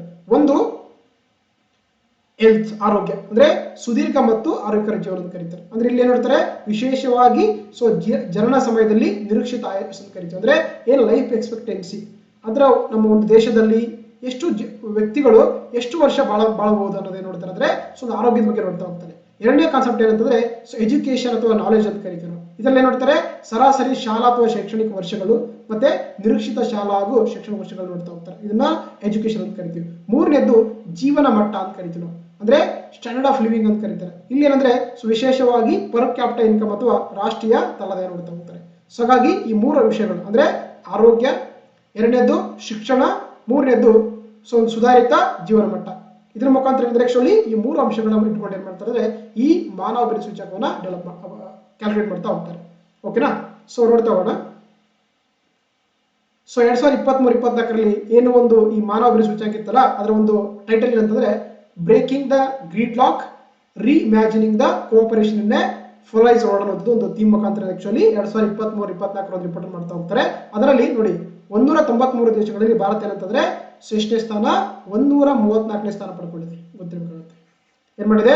ಸೊ 193 ದೇಶಗಳಲ್ಲಿ ಭಾರತ 134ನೇ ಸ್ಥಾನ. ಯಾವಾಗದು 2022ರಲ್ಲಿ. ಸೊ 193 ದೇಶಗಳಲ್ಲಿ ಭಾರತ 134 ಪಡ್ಕೊಂಡಿದೆ. ರೀಸೆಂಟ್ ಆಗಿ ಕೂಡ ಏನ್ ಮಾಡಿದಾರೆ ಅಂದ್ರೆ ಈ ರಿಲೀಸ್ ಮಾಡಿದರೆ ಅಲ್ಲಿ ಏನಂದ್ರೆ ನಮ್ಮ ಭಾರತ ದೇಶ ಅಂತಂದ್ರೆ ಸೊ ಇಂಪ್ರೂವ್ಮೆಂಟ್ ಆಗಿದೆ. ನೋಡಿ 193ರಲ್ಲಿ ಭಾರತ 2023 ಏನು ಒಂದು ರಿಪೋರ್ಟ್ ಅಂದ್ರೆ ರೀಸೆಂಟ್ ಆಗಿ UNDP ರಿಪೋರ್ಟ್ 2025 ರಿಲೀಸ್ ಮಾಡಿದ್ದಾರೆ. ಹಾಗಾಗಿ ಅದ್ರ ಪ್ರಕಾರ ಭಾರತ 130ನೇ ಸ್ಥಾನ ಮಾಡಿಕೊಂಡು ಇಂಪ್ರೂವ್ಮೆಂಟ್ ಆಗಿದೆ. ನಮ್ಮ ಸ್ಕೋರ್ ಎಷ್ಟಂದ್ರೆ 0.685 ನೋಡಿ. ಹಾಗಾಗಿ ಭಾರತ ಇದೆಯಲ್ಲ ಇದೊಂದು medium human development category country ಅಂತ ಕರೀತಾರೆ. ಅಂದ್ರೆ ಮಧ್ಯಮ ಮಾನವ ಅಭಿವೃದ್ಧಿ ಹೊಂದಿರುವಂತಹ ದೇಶವಾಗಿರುವಂತದ್ದು ನಮ್ಮ ಭಾರತ. ಇಲ್ಲಿ ಹೌದಾ? ಸೊ ಹಾಗಾಗಿ ಅಂದ್ರೆ ಭಾರತ ಅಂದ್ರೆ ಮಧ್ಯಮ ಮಾನವ ಅಭಿವೃದ್ಧಿ ವರ್ಗಕ್ಕೆ ಸೇರಿರುವಂತಹ ದೇಶ ಆಗಿದೆ. ಸೊ ಹಾಗಾಗಿ ನಮ್ಮ 2022 ಬಂದಾಗ 134, 2025 ಏನು ರೀಸೆಂಟ್ ರಿಪೋರ್ಟ್ ಪ್ರಕಾರ ಬಂದಾಗ 130 ರ್ಯಾಂಕ್ ಪಡ್ಕೊಂಡಿದೆ ಈ ಒಂದು ಹ್ಯೂಮನ್ ಡೆವಲಪ್ಮೆಂಟ್ ಇಂಡೆಕ್ಸ್ ಅಲ್ಲಿ. ಸೊ ಹಾಗಾಗಿ ಇಲ್ಲಿ ಕೊಟ್ಟಂತ ಎಲ್ಲ ಹೇಳಿಕೆ ಸರಿಯಾಗಿದೆ. ಹಾಗಾಗಿ option D is the right answer. Okay, ಇದು 134 ಆಗಿದೆ, 135 ಆಗಿದೆ. ಇಟ್ಸ್ 134 ಮಿಸ್ಟೇಕ್ ಆಗಿದೆ. ಓಕೆನಾ? So please make it right. Yes, next ನೋಡ್ತಾ ಹೋಗೋಣ. 2022ರ ಮಾನವ ಅಭಿವೃದ್ಧಿ ಸೂಚ್ಯಂಕದಲ್ಲಿ ಈ ಕೆಳಗಿನ ಯಾವ ರಾಜ್ಯವು ಪ್ರಥಮ ಸ್ಥಾನ ಪಡೆದು ಕೊಟ್ಟಿದ್ದಾರೆ ದೇಶದಲ್ಲಿ ಬಂದಾಗ. ಓಕೆನಾ? ಸೊ 2022ರ ಒಂದು ಇದ್ರ ಪ್ರಕಾರ HDI ಇಂಡೆಕ್ಸ್ ಪ್ರಕಾರ. ಸೊ ಹಾಗಾಗಿ 2022ರ ಪ್ರಕಾರ ಏನಂದ್ರೆ ಏನು HDI ಇಂಡೆಕ್ಸ್ ಟಾಪ್ ಪೊಸಿಷನ್ ಅಂತಂದ್ರೆ ಅದು ಡೆಲ್ಲಿ ಆಗಿದೆ. So option D Delhi is the right answer. ನೋಡಿ ನಮಗೆ ಸರದಿ ಮೆಡಿಸಿನ್ ಮಾಡ್ತಾ ಹೋಗ್ತಾರೆ. ಸೌದಾ? So Delhi NCT National Capital Territory ಇದೆಯಲ್ಲ ಅದೇನಂತಂದ್ರೆ ಸೊ 2022ರಲ್ಲಿ ಅಂತಂದ್ರೆ ಫಸ್ಟ್ ಟಾಪ್ ರ್ಯಾಂಕ್ ಆಗಿರುವಂತದ್ದಾಗಿದೆ. ಓಕೆನಾ? ಸೆಕೆಂಡ್ ಆಗಿದೆ ನೋಡಿ, ಸೆಕೆಂಡ್ ಅಲ್ಲಿ ಬಂದು ಕೇರಳ ಇದೆ. ನಮ್ಮ ರಾಜ್ಯ ಎಷ್ಟಿದೆ? 11ನೇ ಸ್ಥಾನ ಇದೆ ನೋಡಿ. ಹೌದಾ? ಕರ್ನಾಟಕ ಏನಂತಂದ್ರೆ ಸೊ 2022ರ ಒಂದು HDI ಇಂಡೆಕ್ಸ್ ಅಲ್ಲಿ 11ನೇ ಸ್ಥಾನ ಪಡ್ಕೊಂಡಿದೆ ಅಂತ ಹೇಳ್ಬೋದು ಕರ್ನಾಟಕ. ಸೊ ಹಾಗಾಗಿ option D is the right answer. Next ನೋಡ್ ತಗೋಣ. ನೋಡಿ ನಮ್ಮ ರಾಜ್ಯದಲ್ಲಿ ಬಂದಾಗ ಕೂಡ ರಾಜ್ಯ ಮಟ್ಟದಲ್ಲಿ ಬಂದಾಗ ಅಂದ್ರೆ ಆಕ್ಚುಲಿ ಆಗಲೇ ಡಿಸ್ಕಸ್ ಮಾಡಿದ್ವಿ ಆಕ್ಚುಲಿ ಅಂದ್ರೆ ಸೇಮ್ ಅದೇ ಯಾವ್ದು ಆರೋಗ್ಯ, ಶಿಕ್ಷಣ ಮತ್ತು ಜೀವನ ಮಟ್ಟ ಬಗ್ಗೆ ನಮಗೆ ಇದು ಮೂರು ಇಂಡಿಕೇಟರ್ ಮುಖಾಂತರ ರ್ಯಾಂಕಿಂಗ್ ಕೊಡ್ತಾ ಹೋಗ್ತಾರೆ. ರೈಟ್? ನಮ್ಮ ರಾಜ್ಯದಲ್ಲಿ ಅಂದ್ರೆ ಫಸ್ಟ್ ಟೈಮ್ ನೋಡಿ ಏನಂದ್ರೆ ಸೊ ಫಸ್ಟ್ ನಮ್ಮ ರಾಜ್ಯದಲ್ಲಿ ಕೂಡ HDI ಇಂಡೆಕ್ಸ್ ಅನ್ನು ಮಾಡ್ತಾ ಹೋಗ್ತಾರೆ. 1999ರಲ್ಲಿ ಫಸ್ಟ್ ಟೈಮ್ ನಮ್ದು ಏನಂದ್ರೆ ಸೊ ಈ ಒಂದು ರಿಪೋರ್ಟ್ ಅನ್ನ ರಿಲೀಸ್ ಮಾಡ್ತಾ ಹೋಗ್ತಾರೆ. ಸೊ ಅದೇ ರೀತಿ 2014 ಏನ್ ಮಾಡ್ತಾರೆ ಆಕ್ಚುಲಿ ಇವನ್ ಜಿಲ್ಲಾ ಪಂಚಾಯತ್ ಮುಖಾಂತರ ಸೊ ಜಿಲ್ಲಾ ಮಟ್ಟದಲ್ಲಿ ತಂದಂತ ಮೊಟ್ಟ ಮೊದಲ ದೇಶ ರಾಜ್ಯ ನಮ್ದು. ಓಕೆನಾ? ಏನು HDI ಇಂಡೆಕ್ಸ್ ಇದೆಯಲ್ಲ 2014 ಮುಖಾಂತರ ಅಂದ್ರೆ ಜಿಲ್ಲಾ ಮಟ್ಟದಲ್ಲಿ ತಂದಂತ ಮೊದಲ ರಾಜ್ಯ ಅಂತಂದ್ರೆ ನಮ್ಮ ಕರ್ನಾಟಕ ಆಗಿದೆ. 30 ಜಿಲ್ಲೆಗಳಲ್ಲಿ ಕೂಡ ಏನ್ ಮಾಡ್ತಾರೆ ಜಿಲ್ಲಾ ಮಟ್ಟದ ಮಾನವ ಅಭಿವೃದ್ಧಿ ವರದಿಯನ್ನು ಕೂಡ ಪ್ರಕಟ ಮಾಡ್ತಾ ಹೋಗ್ತಾರೆ. ಸೊ ನಮಗೆ 2015ರಲ್ಲಿ 3ನೇ ರಿಪೋರ್ಟ್ ರಿಲೀಸ್ ಮಾಡ್ತಾ ಹೋಗ್ತಾರೆ. ಆಮೇಲೆ 2022ರಲ್ಲಿ 4ನೇ ಒಂದು ರಿಪೋರ್ಟ್ ಅನ್ನ ರಿಲೀಸ್ ಮಾಡ್ತಾ ಹೋಗ್ತಾರೆ. ಸೊ ಆಗ್ಲೇ ಹೇಳಿದಾಗ ನಾವು ಆರೋಗ್ಯ, ಶಿಕ್ಷಣ, ಗುಣಮಟ್ಟ ಮೂರು ಅಂಶಗಳ ಮುಖಾಂತರ ಅಂದ್ರೆ ಇಲ್ಲಿ ಒಂದು ರ್ಯಾಂಕಿಂಗ್ ಅನ್ನು ಕೊಡ್ತಾ ಹೋಗ್ತಾರೆ. S, okay. ನೆಕ್ಸ್ಟ್ ನೋಡ್ತಾ ಹೋಗೋಣ. 2022ರ ಕರ್ನಾಟಕದ ಮಾನವ ಅಭಿವೃದ್ಧಿ ಸೂಚ್ಯಂಕದಲ್ಲಿ ಈ ಕೆಳಗಿನ ಯಾವ ಜಿಲ್ಲೆ ಕೆಳ ಸ್ಥಾನವನ್ನ ಪಡೆದುಕೊಂಡಿದ್ದು ಕೊಟ್ಟಿದ್ದಾರೆ. Okay, so which of the following district got bottom position in the human development index of Karnataka 2022 ಅಂತ ಕೇಳ್ತಾರೆ. ಓಕೆನಾ? ಸೊ ಹಾಗಾಗಿ ನೋಡಿ ಟಾಪ್ ಕೇಳ್ತಾರೆ ಹೌದಾ, ಬಾಟಮ್ ಕೆಳ ಅಂದ್ರೆ ಲೋಯೆಸ್ಟ್ ಅಂತ ಕೇಳ್ತಾರೆ. ಸೊ ಯಾದಗಿರಿ ಜಿಲ್ಲೆ ಇದೆಯಲ್ಲ ಇದು 2022ರ ಕರ್ನಾಟಕ ಮಾನವ ಅಭಿವೃದ್ಧಿ ಸೂಚ್ಯಂಕದಲ್ಲಿ ಅತಿ ಲೋಯೆಸ್ಟ್ ಅಂದ್ರೆ ಟಾಪ್ ಬಾಟಮ್ ಬಂದಿರುವಂತಹ ಜಿಲ್ಲೆ ಅಂತಂದ್ರೆ ಅದು ಯಾದಗಿರಿ ಆಗಿದೆ. ಸೊ ಹಾಗಾಗಿ option B is the right answer. ನೋಡಿ ನಮಗೆ ಸರಳವಾಗಿ ಮೆನ್ಷನ್ ಮಾಡ್ತಾ ಹೋಗ್ತಾರೆ. ಸೊ ಬೆಂಗಳೂರು ನಗರ ಇದೆಯಲ್ಲ ಇದು ಟಾಪ್ ಪೊಸಿಷನ್ಸ್ ಇದೆ. ಸೆಕೆಂಡ್ ಪ್ಲೇಸ್ ಅಲ್ಲಿ ದಕ್ಷಿಣ ಕನ್ನಡ ಇದೆ. ಮೂರನೇ ಪ್ಲೇಸ್ ಅಲ್ಲಿ ಚಿಕ್ಕಮಗಳೂರು ಇದೆ 2022ರಲ್ಲಿ. ಓಕೆನಾ. ಸೊ ಅದೇ ರೀತಿ ಲಾಸ್ಟ್ ಆಗಿದೆ ನೋಡಿ 30ನೇ ಸ್ಥಾನದಲ್ಲಿ. ಸೊ 31 ಇದೆ, ಬಟ್ 2022 ಬಂದಾಗ ಇದಿರಲಿಲ್ಲ. ಸೊ ಹಾಗಾಗಿ ಏನಂದ್ರೆ ಸೊ 30ನೇ ಸ್ಥಾನ ಇರುವಂತದ್ದು ಯಾದಗಿರಿ ಜಿಲ್ಲೆ. ಸೊ ಅದ್ರಲ್ಲಿ 29 ಬಂದು ಕಲಬುರಗಿ ಇದೆ, 28 ಬಂದು ರಾಯಚೂರು ಇದೆ. ಬಾಟಮ್ 3 ಅಂದ್ರೆ ಯಾದಗಿರಿ, ಕಲಬುರಗಿ, ರಾಯಚೂರು. ಟಾಪ್ 3 ಅಂತಂದ್ರೆ ಬೆಂಗಳೂರು ನಗರ, ದಕ್ಷಿಣ ಕನ್ನಡ, ಚಿಕ್ಕಮಗಳೂರು. ಓಕೆನಾ. ಸೊ ಹಾಗಾಗಿ option B is the right answer. Next ನೋಡ್ತೋಣ. 2022ರ ಕರ್ನಾಟಕ ಮಾನವಾಭಿವೃದ್ಧಿ ಸೂಚ್ಯಂಕದಲ್ಲಿ ಈ ಕೆಳಗಿನ ಯಾವ ತಾಲೂಕು ಅಗ್ರ ಸ್ಥಾನ ಪಡೆದುಕೊಂಡಿದೆ ಅಂತ ಕೇಳ್ತಾರೆ. Which of the following taluk got top position in the human development index of Karnataka 2020 ಅಂತ ಕೇಳ್ತಾರೆ. ಸೊ ಹಾಗಾಗಿ ಸೊ ಟಾಪ್ ತಾಲೂಕು ಅಂತಂದ್ರೆ ಅದು ಮಂಗಳೂರು ಆಗಿದೆ. ಸೊ ಹಾಗಾಗಿ option A Mangaluru is the right answer. ನೋಡಿ ಸರಳವಾಗಿ ಮೆನ್ಷನ್ ಮಾಡ್ತಾ ಹೋಗ್ತಾರೆ. ಸೊ ಟಾಪ್ ತಾಲೂಕುಗಳು ಬಂದಾಗ ಏನು ದಕ್ಷಿಣ ಕನ್ನಡ ಜಿಲ್ಲೆಯ ಮಂಗಳೂರು ಇದೆಯಲ್ಲ ಇದು 2022ರ ಮಾನವ ಅಭಿವೃದ್ಧಿ ಸೂಚ್ಯಂಕದಲ್ಲಿ ಫಸ್ಟ್ ರ್ಯಾಂಕ್ ಅನ್ನ ಬಂದಿರುವಂತದ್ದು. 2ನೇ ಸ್ಥಾನದಲ್ಲಿ ಬೆಂಗಳೂರು ದಕ್ಷಿಣ ಇದೆ, 3ನೇ ಸ್ಥಾನದಲ್ಲಿ ನೆಲಮಂಗಲ ಇದೆ ನೋಡಿ. ಸೊ ಟಾಪ್ 3 ಇದು. ಅದೇ ರೀತಿ ಬಾಟಮ್ 3 ನೋಡಿ. ಸೊ 176. ಸೊ ಯಾದಗಿರಿ ಇದೆಯಲ್ಲ ಇದು ಬಾಟಮ್ ಇದೆ. ಕಲಬುರಗಿ ಜಿಲ್ಲೆ ಜೇವರ್ಗಿ ಇದೆಯಲ್ಲ ಇದು ಅದಕ್ಕಿಂತ ಮೇಲೆ ಇದೆ. ಅದೇ ರೀತಿ ಸೊ ವಿಜಯನಗರದ ಕೂಡ್ಲಿಗಿ ಇದೆಯಲ್ಲ ಸೊ ಅದು ಏನಂದ್ರೆ ಅದ್ರ ಮೇಲ್ಗಡೆ ಇದೆ. ಸೊ ಹಾಗಾಗಿ ಟಾಪ್ 3 ಅಂತಂದ್ರೆ ಮಂಗಳೂರು, ಬೆಂಗಳೂರು ದಕ್ಷಿಣ, ನೆಲಮಂಗಲ. ಬಾಟಮ್ 3 ಅಂತಂದ್ರೆ ಯಾದಗಿರಿ, ಜೇವರ್ಗಿ, ಕೂಡ್ಲಿಗಿ ಇವೆಲ್ಲ ಕೂಡ ಬಾಟಮ್ 3 ಆಗಿದೆ. ಸೊ ಹಾಗಾಗಿ option A is the right answer. Mangalore is right answer. Next ನೋಡೋಣ. ನೋಡಿ ಈ ತಾಲೂಕು ಮಾನವಾಭಿವೃದ್ಧಿ ಸೂಚ್ಯಂಕ ಮಾಡಬೇಕಾದ್ರೆ ಸೊ ಅಗೇನ್ ಸೇಮ್ ಆರೋಗ್ಯ ಇರುತ್ತೆ, ಶಿಕ್ಷಣ ಇರುತ್ತೆ, ಜೀವನ ಮಟ್ಟ ಇರುತ್ತೆ. ಅದ್ರ ಜೊತೆಗೆ ಇಲ್ಲೇನಂದ್ರೆ ನೋಡಿ ಆರೋಗ್ಯದಲ್ಲಿ ಬಂದಾಗ ಸೊ ಏನಂದ್ರೆ ಮಕ್ಕಳ ಮರಣ ಪ್ರಮಾಣ ನೋಡ್ತಾರೆ, ತಾಯಂದ್ರ ಮರಣ ಪ್ರಮಾಣ ನೋಡ್ತಾ ಹೋಗ್ತಾರೆ, ಪ್ರಸವಪುರ ಆರೈಕೆಗಳು ನೋಡ್ತಾ ಹೋಗ್ತಾರೆ. ಅದೇ ರೀತಿ ಶಿಕ್ಷಣ ಬಂದಾಗ ಪುರುಷರ ಶಿಕ್ಷಣ, ಮಹಿಳಾ ಶಿಕ್ಷಣ, ಒಟ್ಟು ದಾಖಲಾತಿ ಎಲ್ಲ ನೋಡ್ತಾ ಹೋಗ್ತಾರೆ. ಅದೇ ರೀತಿ ಜೀವನ ಮಟ್ಟ ಬಂದಾಗ ಬಳಸುವಂತ ಅಡುಗೆ ಅನಿಲ ಆಗಿರ್ಬೋದು, ಶೌಚಾಲಯ ವ್ಯವಸ್ಥೆ, ಕುಡಿಯುವ ನೀರಿನ ಸೌಲಭ್ಯ, ಅದೇ ರೀತಿ ವಿದ್ಯುತ್ ಶಕ್ತಿ ಸಂಪರ್ಕ, ಪಕ್ಕಾ ಮನೆಗಳು, ಕಾರ್ಮಿಕರ ಒಂದು ಕೃಷಿಯೇತರ ಕಾರ್ಮಿಕರ ಶೇಕಡ ಪ್ರಮಾಣ, ತಲಾದ ಎಲ್ಲ ಕೂಡ ನೋಡ್ತಾ ಹೋಗ್ತಾರೆ. ಈ ಎಲ್ಲ ಅಂಶಗಳು ಕೂಡ ಏನಂತಂದ್ರೆ ಸೊ ತಾಲೂಕು ಮಟ್ಟದ ಒಂದು ಮಾನವ ಸೂಚ್ಯಂಕದಲ್ಲಿ ಮಾಡಬೇಕಾದ್ರೆ ಒಂದು ಪರಿಗಣಿಸುವಂತ ಒಂದು ಇಂಡಿಕೇಟರ್ಸ್ ಅಂತ ಕರಿತೀವಿ. Okay, yes. Next ನೋಡ್ತೋಣ.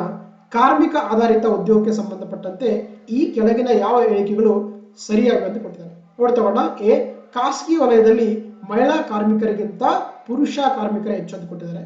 B statement ಅಲ್ಲಿ ಸಾರ್ವಜನಿಕ ವಲಯದಲ್ಲಿ ಪುರುಷ ಕಾರ್ಮಿಕರಿಗಿಂತ ಮಹಿಳಾ ಕಾರ್ಮಿಕರೇ ಹೆಚ್ಚು ಅಂತ ಕೊಟ್ಟಿದ್ದಾರೆ. ಸೊ ಹಾಗಾದ್ರೆ ಯಾವ ಸರಿಯಾಗಿದೆ ಅಂದ್ರೆ ಸೊ ಫಸ್ಟ್ ಸ್ಟೇಟ್ಮೆಂಟ್ ಸರಿಯಾಗಿದೆ, ಎರಡನೇದು ತಪ್ಪಾಗಿದೆ. ಸೊ ಹಾಗಾಗಿ ಆಪ್ಷನ್ ಎ ಒಂದು ಎ ಮಾತ್ರ ಸರಿಯಾಗಿದೆ. ಹಾಗಾಗಿ option 1 is the right answer. ನೋಡಿ ನಮಗೆ ಸಹಜ ಮೆನ್ಷನ್ ಮಾಡ್ತಾ ಹೋಗ್ತಾರೆ. ನಮಗೆ ಎರಡು ತರದ ಒಂದು ವಲಯ ಬರ್ತಾ ಹೋಗುತ್ತೆ ಪಬ್ಲಿಕ್ ಎಂಪ್ಲಾಯ್ಮೆಂಟ್ಗೋಸ್ಕರ. ಒಂದು ಸಾರ್ವಜನಿಕ ವಲಯ ಅಂದ್ರೆ ಗೌರ್ಮೆಂಟ್ ಆಫೀಸ್ ಅಂತ ಪಬ್ಲಿಕ್ ಆಫೀಸ್ ಅಂತ ಪಬ್ಲಿಕ್ ಸೆಕ್ಟರ್ ಅಂತ ಕರಿತೀವಿ. ಇನ್ನೊಂದು ಖಾಸಗಿ ವಲಯ ಅಂದ್ರೆ ಪ್ರೈವೇಟ್ ಸೆಕ್ಟರ್ ಅಂತ ಕರೀತಾರೆ. ನೋಡಿ ನಮ್ಗೆ ಇಲ್ಲಿ ಸೊ ಎರಡು ಕಡೆ ಸಾರ್ವಜನಿಕ ವಲಯ ಬಂದಾಗ ಕೂಡ ಮಹಿಳೆಯರಿದ್ದಾರೆ, ಪುರುಷರಿದ್ದಾರೆ. ಇಲ್ಲಿ ಕೂಡ ಪುರುಷರು ಮಹಿಳೆಯರಿದ್ದಾರೆ. ಸೊ ಫಸ್ಟ್ ಸಾರ್ವಜನಿಕ ವಲಯ ನೋಡ್ತಾ ಹೋಗೋಣ. ನೋಡಿ ಸೊ 100 ಜನ ಕೆಲಸಗಾರರು ಇದ್ದಾರೆ ಸಾರ್ವಜನಿಕ ವಲಯದಲ್ಲಿ. ಸೊ 27 ಜನ ಹೆಣ್ಮಕ್ಳು ಇದ್ರೆ, 72 ಜನ ಏನಂತಂದ್ರೆ ಗಂಡು ಮಕ್ಕಳು ಇದ್ದಾರೆ. ಅಂದ್ರೆ ಇಲ್ಲಿ male workers are more than the female workers. ಇಲ್ಲೇನು ಕೊಟ್ಟಿದ್ದಾರೆ ಸಾರ್ವಜನಿಕ ವಲಯದಲ್ಲಿ ಪುರುಷ ಕಾರ್ಮಿಕರಿಗೆ ಅಂತ ಅಲ್ಲ, ಹೌದಾ? ಇಲ್ಲೇನಾಗಿದೆ ಅಂದ್ರೆ actually so mail workers are more than the female workers. ಹಾಗಾಗಿ ಸೆಕೆಂಡ್ ಸ್ಟೇಟ್ಮೆಂಟ್ ತಪ್ಪಾಗುತ್ತೆ. ಅದೇ ರೀತಿ ಎರಡನೇ ನೋಡ್ತಗೋಣ. ಖಾಸಗಿ ವಲಯದಲ್ಲಿ ನೋಡಿ 100 ಜನ ವರ್ಕರ್ಸ್ ಅಂತಂದ್ರೆ 37 ಜನ ಹೆಣ್ಮಕ್ಳು ಇದ್ದಾರೆ, ಅಂದ್ರೆ ವಿಮನ್ ಮಹಿಳಾ ಕಾರ್ಮಿಕರಿದ್ದಾರೆ, 62 ಜನ ಪುರುಷ ಕಾರ್ಮಿಕರಿದ್ದಾರೆ. ಸೊ ಹಾಗಾಗಿ ಇಲ್ಲಿ ಕೂಡ male labours are more than the females ಅಂತ. ಸೊ ಹಾಗಾಗಿ ಫಸ್ಟ್ ಸ್ಟೇಟ್ಮೆಂಟ್ ಕರೆಕ್ಟ್ ಆಗುತ್ತೆ. ಓವರಾಲ್ ನೋಡಿ ಒಟ್ಟು ನೋಡಿದ್ರೆ ಕೂಡ ಏನಾಗುತ್ತೆ ನೋಡಿ. ಸೊ ಒಟ್ಟು ಬಂದಾಗ 100 ಜನ ಕಾರ್ಮಿಕರಲ್ಲಿ ಬಂದಾಗ 32 ಜನ ಮಹಿಳಾ ಕಾರ್ಮಿಕರಿದ್ರೆ, 67 ಜನ ಏನಾಗಿದ್ದಾರೆ ಪುರುಷ ಕಾರ್ಮಿಕರಿದ್ದಾರೆ. ಸೊ ಹಾಗಾಗಿ ಎಲ್ಲಾ ವಲಯ ತಗೊಂಡ್ರು ಕೂಡ ಏನಾಗಿದೆ ಅಂತ actually so male labours are more than the female labours. So ಹಾಗಾಗಿ ಇಲ್ಲಿ ಎರಡನೇ ಸ್ಟೇಟ್ಮೆಂಟ್ ತಪ್ಪಾಗುತ್ತೆ, ಫಸ್ಟ್ ಕರೆಕ್ಟ್ ಆಗುತ್ತೆ. ಹಾಗಾಗಿ 1 is the right answer. Next ನೋಡ್ತಗೋಣ. ಲಿಂಗ ಸಮಾನತೆಯ ಸೂಚ್ಯಂಕಕ್ಕೆ ಸಂಬಂಧಪಟ್ಟಂತೆ ಈ ಕೆಳಗಿನ ಯಾವ ಹೇಳಿಕೆಗಳು ಸರಿಯಾಗಿಲ್ಲ ಅಂತ ಕೊಟ್ಟಿದ್ದಾರೆ. ನೋಡ್ತಗೋಣ. ಮಹಿಳಾ ಸಬಲೀಕರಣ, ಕಾರ್ಮಿಕರ ಮಾರುಕಟ್ಟೆ, ಆರೋಗ್ಯ ಇವುಗಳು ಶ್ರೇಣಿಯನ್ನು ನೀಡುವ ಸೂಚಕಗಳನ್ನು ಕೊಟ್ಟಿದ್ದಾರೆ. ಹೌದಾ? ಇನ್ ಇಂಗ್ಲಿಷ್ ನಾವು ಗ್ಲೋಬಲ್ ಇನ್ಇಕ್ವಾಲಿಟಿ ಇಂಡೆಕ್ಸ್ ಅಂತ ಕರಿತೀವಿ, ಅದ್ರ ಬಗ್ಗೆ ಕೊಟ್ಟಿದ್ದಾರೆ. ಎರಡನೇದು ಕರ್ನಾಟಕದಲ್ಲಿ ಧಾರವಾಡ ಅತ್ಯುತ್ತಮ ಮತ್ತು ಉಡುಪಿ ಕಳಪೆ ಸ್ಥಾನದಲ್ಲಿ, ಯಾವುದರಲ್ಲಿ ಅದು ಲಿಂಗ ಅಸಮಾನತೆ ಸೂಚ್ಯಂಕದಲ್ಲಿ ಕೊಟ್ಟಿದ್ದಾರೆ. ಸೊ ಹಾಗಾದ್ರೆ ಇಲ್ಲಿ ಯಾವುದು ಸರಿಯಾಗಿದೆ ಅಂದ್ರೆ ಸೊ ಫಸ್ಟ್ ಸ್ಟೇಟ್ಮೆಂಟ್ ಸರಿಯಾಗಿದೆ, ಎರಡನೇ ಸ್ಟೇಟ್ಮೆಂಟ್ ತಪ್ಪಾಗಿದೆ. ಸೊ ಹಾಗಾಗಿ ಸೊ ಆಪ್ಷನ್ ಬಿ ಮಾತ್ರ 2 ಇಸ್ ದ ರೈಟ್ ಆನ್ಸರ್. ನೋಡಿ ನಮಗೆ ಸರದಲ್ಲಿ ಮೆನ್ಷನ್ ಮಾಡ್ತಾ ಹೋಗ್ತಾರೆ. ಸೊ ಹೌದಾ, ಸೊ ಏನು ಲಿಂಗ ಸಂಬಂಧಿ ಅಥವಾ ಗ್ಲೋಬಲ್ ಇನ್ಇಕ್ವಾಲಿಟಿ ಇಂಡೆಕ್ಸ್ ಅಂತ ಕರಿತೀವಿ, ಕನ್ನಡದಲ್ಲಿ ಜಾಗತಿಕ ಅಸಮಾನತೆ ಸೂಚ್ಯಂಕ ಅಂತ ಕರೀತಾರೆ. ಇನ್ನು ಯಾರು ಪಬ್ಲಿಷ್ ಮಾಡ್ತಾರೆ? ಪಬ್ಲಿಷ್ ಮಾಡೋದು ಬಂದು UNDP, ವಿಶ್ವಸಂಸ್ಥೆ ಅಭಿವೃದ್ಧಿ ಕಾರ್ಯಕ್ರಮ ಮಾಡುತ್ತೆ. ಆಕ್ಚುಲಿ UNDP HDI ಜೊತೆ ಇದು ಕೂಡ ಪಬ್ಲಿಷ್ ಮಾಡ್ತಾ ಹೋಗುತ್ತೆ. ಇಲ್ಲಿ ಅಂದ್ರೆ 3 ಸೂಚಕಗಳ ಮುಖಾಂತರ ಅಳಿತಾ ಹೋಗ್ತಾರೆ. ಒಂದು ಆರೋಗ್ಯ ಹೆಲ್ತ್, ಎರಡನೇದು ಸಬಲೀಕರಣ ಅಂದ್ರೆ ಮಹಿಳಾ ಸಬಲೀಕರಣ, ಮೂರನೇದು ಮಹಿಳೆಯರ ಕಾರ್ಮಿಕರ ಮಾರುಕಟ್ಟೆ ಅಂದ್ರೆ ಒಂದು ಕಾರ್ಮಿಕರ ಮಾರುಕಟ್ಟೆಗಳಲ್ಲಿ ಮಹಿಳೆಯರ ಪ್ರಮಾಣ ಎಷ್ಟು ನೋಡ್ತಾ ಹೋಗ್ತಾರೆ. ಈ 3 ಇಂಡಿಕೇಟರ್ ಮುಖಾಂತರ ಆಕ್ಚುಲಿ ಈ ಒಂದು ಗ್ಲೋಬಲ್ ಇನ್ಇಕ್ವಾಲಿಟಿ ಇಂಡೆಕ್ಸ್ ಅನ್ನ ಕ್ಯಾಲ್ಕುಲೇಟ್ ಮಾಡ್ತಾ ಹೋಗ್ತಾರೆ. ಸೊ ಹಾಗಾಗಿ ಫಸ್ಟ್ ಸ್ಟೇಟ್ಮೆಂಟ್ ಸರಿಯಾಗಿದೆ, ಅಂದ್ರೆ ಮಹಿಳೆಯ ಸಬಲೀಕರಣ ನೋಡ್ತಾರೆ, ಕಾರ್ಮಿಕರ ಮಾರುಕಟ್ಟೆಯಲ್ಲಿ ಮಹಿಳೆಯರ ಪ್ರಮಾಣ ನೋಡ್ತಾ ಹೋಗ್ತಾರೆ, ಮತ್ತೆ ಮಹಿಳೆಯರ ಆರೋಗ್ಯ ನೋಡ್ತಾ ಹೋಗ್ತಾರೆ. ಸೊ ಹಾಗಾಗಿ ಫಸ್ಟ್ ಆಪ್ಷನ್ ಕರೆಕ್ಟ್ ಆಗಿದೆ. ನೋಡಿ ಇನ್ನು ರ್ಯಾಂಕಿಂಗ್ ಬಂದಾಗ ನೋಡಿ, ಸೊ ರ್ಯಾಂಕಿಂಗ್ ಬಂದಾಗ ನೋಡಿದ್ರೆ ಫಸ್ಟ್ ಪೊಸಿಷನ್ಸ್ ಯಾವ್ದಿದೆ ಅಂದ್ರೆ ಉಡುಪಿ ಇದೆ, ಎರಡನೇ ಪೊಸಿಷನ್ ಅಲ್ಲಿ ಉತ್ತರ ಕನ್ನಡ ಇದೆ. ಅಂದ್ರೆ ಸೊ ಏನು ಈ ಜಾಗತಿಕ ಅಸಮಾನತಾ ಸೂಚ್ಯಂಕದಲ್ಲಿ ಉಡುಪಿ ತುಂಬಾ ಇಂಪ್ರೂವ್ಮೆಂಟ್ ಆಗಿರುವಂತಹ ಒಂದು ಡಿಸ್ಟ್ರಿಕ್ಟ್ ಆದ್ರೆ ಸೊ ಧಾರವಾಡ ಇದೆಯಲ್ಲ ನೋಡಿ, ಧಾರವಾಡ ಇದೆಯಲ್ಲ ಅದು 30 ಲಾಸ್ಟ್ ಅಲ್ಲಿ ಇದೆ ನೋಡಿ. ಸೊ ಹಾಗಾಗಿ ಏನಂದ್ರೆ ಇಲ್ಲಿ ಸೊ ಏನಾಗುತ್ತೆ ಆಪ್ಷನ್ ಅಂದ್ರೆ ಧಾರವಾಡ ಕಳಪೆ ಇದೆ, ಉಡುಪಿ ಅತ್ಯುತ್ತಮ ಇದೆ. ಸೊ ಹಾಗೆ ಉಲ್ಟಾ ಕೊಟ್ಟಿದ್ದಾರೆ. ಸೊ ಹಾಗಾಗಿ ಎರಡನೇ ಆಪ್ಷನ್ ತಪ್ಪಾಗುತ್ತೆ. ಸೊ ಹಾಗಾಗಿ ಇಲ್ಲಿ ತಪ್ಪಾದ ಯಾವ್ದು ಅಂತಂದ್ರೆ ಸೊ ಬಿ ಮಾತ್ರ ತಪ್ಪಾಗಿದೆ, ಎ ಕರೆಕ್ಟ್ ಆಗಿದೆ. ಹಾಗಾಗಿ option 2 is the right answer. ಅಂದ್ರೆ ಉಡುಪಿ ತುಂಬಾ ಟಾಪ್ ಅಲ್ಲಿ ಇದ್ದು ಅಲ್ಲಿ ಇಂಪ್ರೂವ್ಮೆಂಟ್ ಇದೆ, ಧಾರವಾಡದಲ್ಲಿ ತುಂಬಾ ವರ್ಸ್ಟ್ ಇದೆ, ಕಳಪೆ ಇದೆ, ಉಲ್ಟಾ ಕೊಟ್ಟಿದ್ದಾರೆ. ಸೊ ಹಾಗಾಗಿ option B is the 2 is the right answer.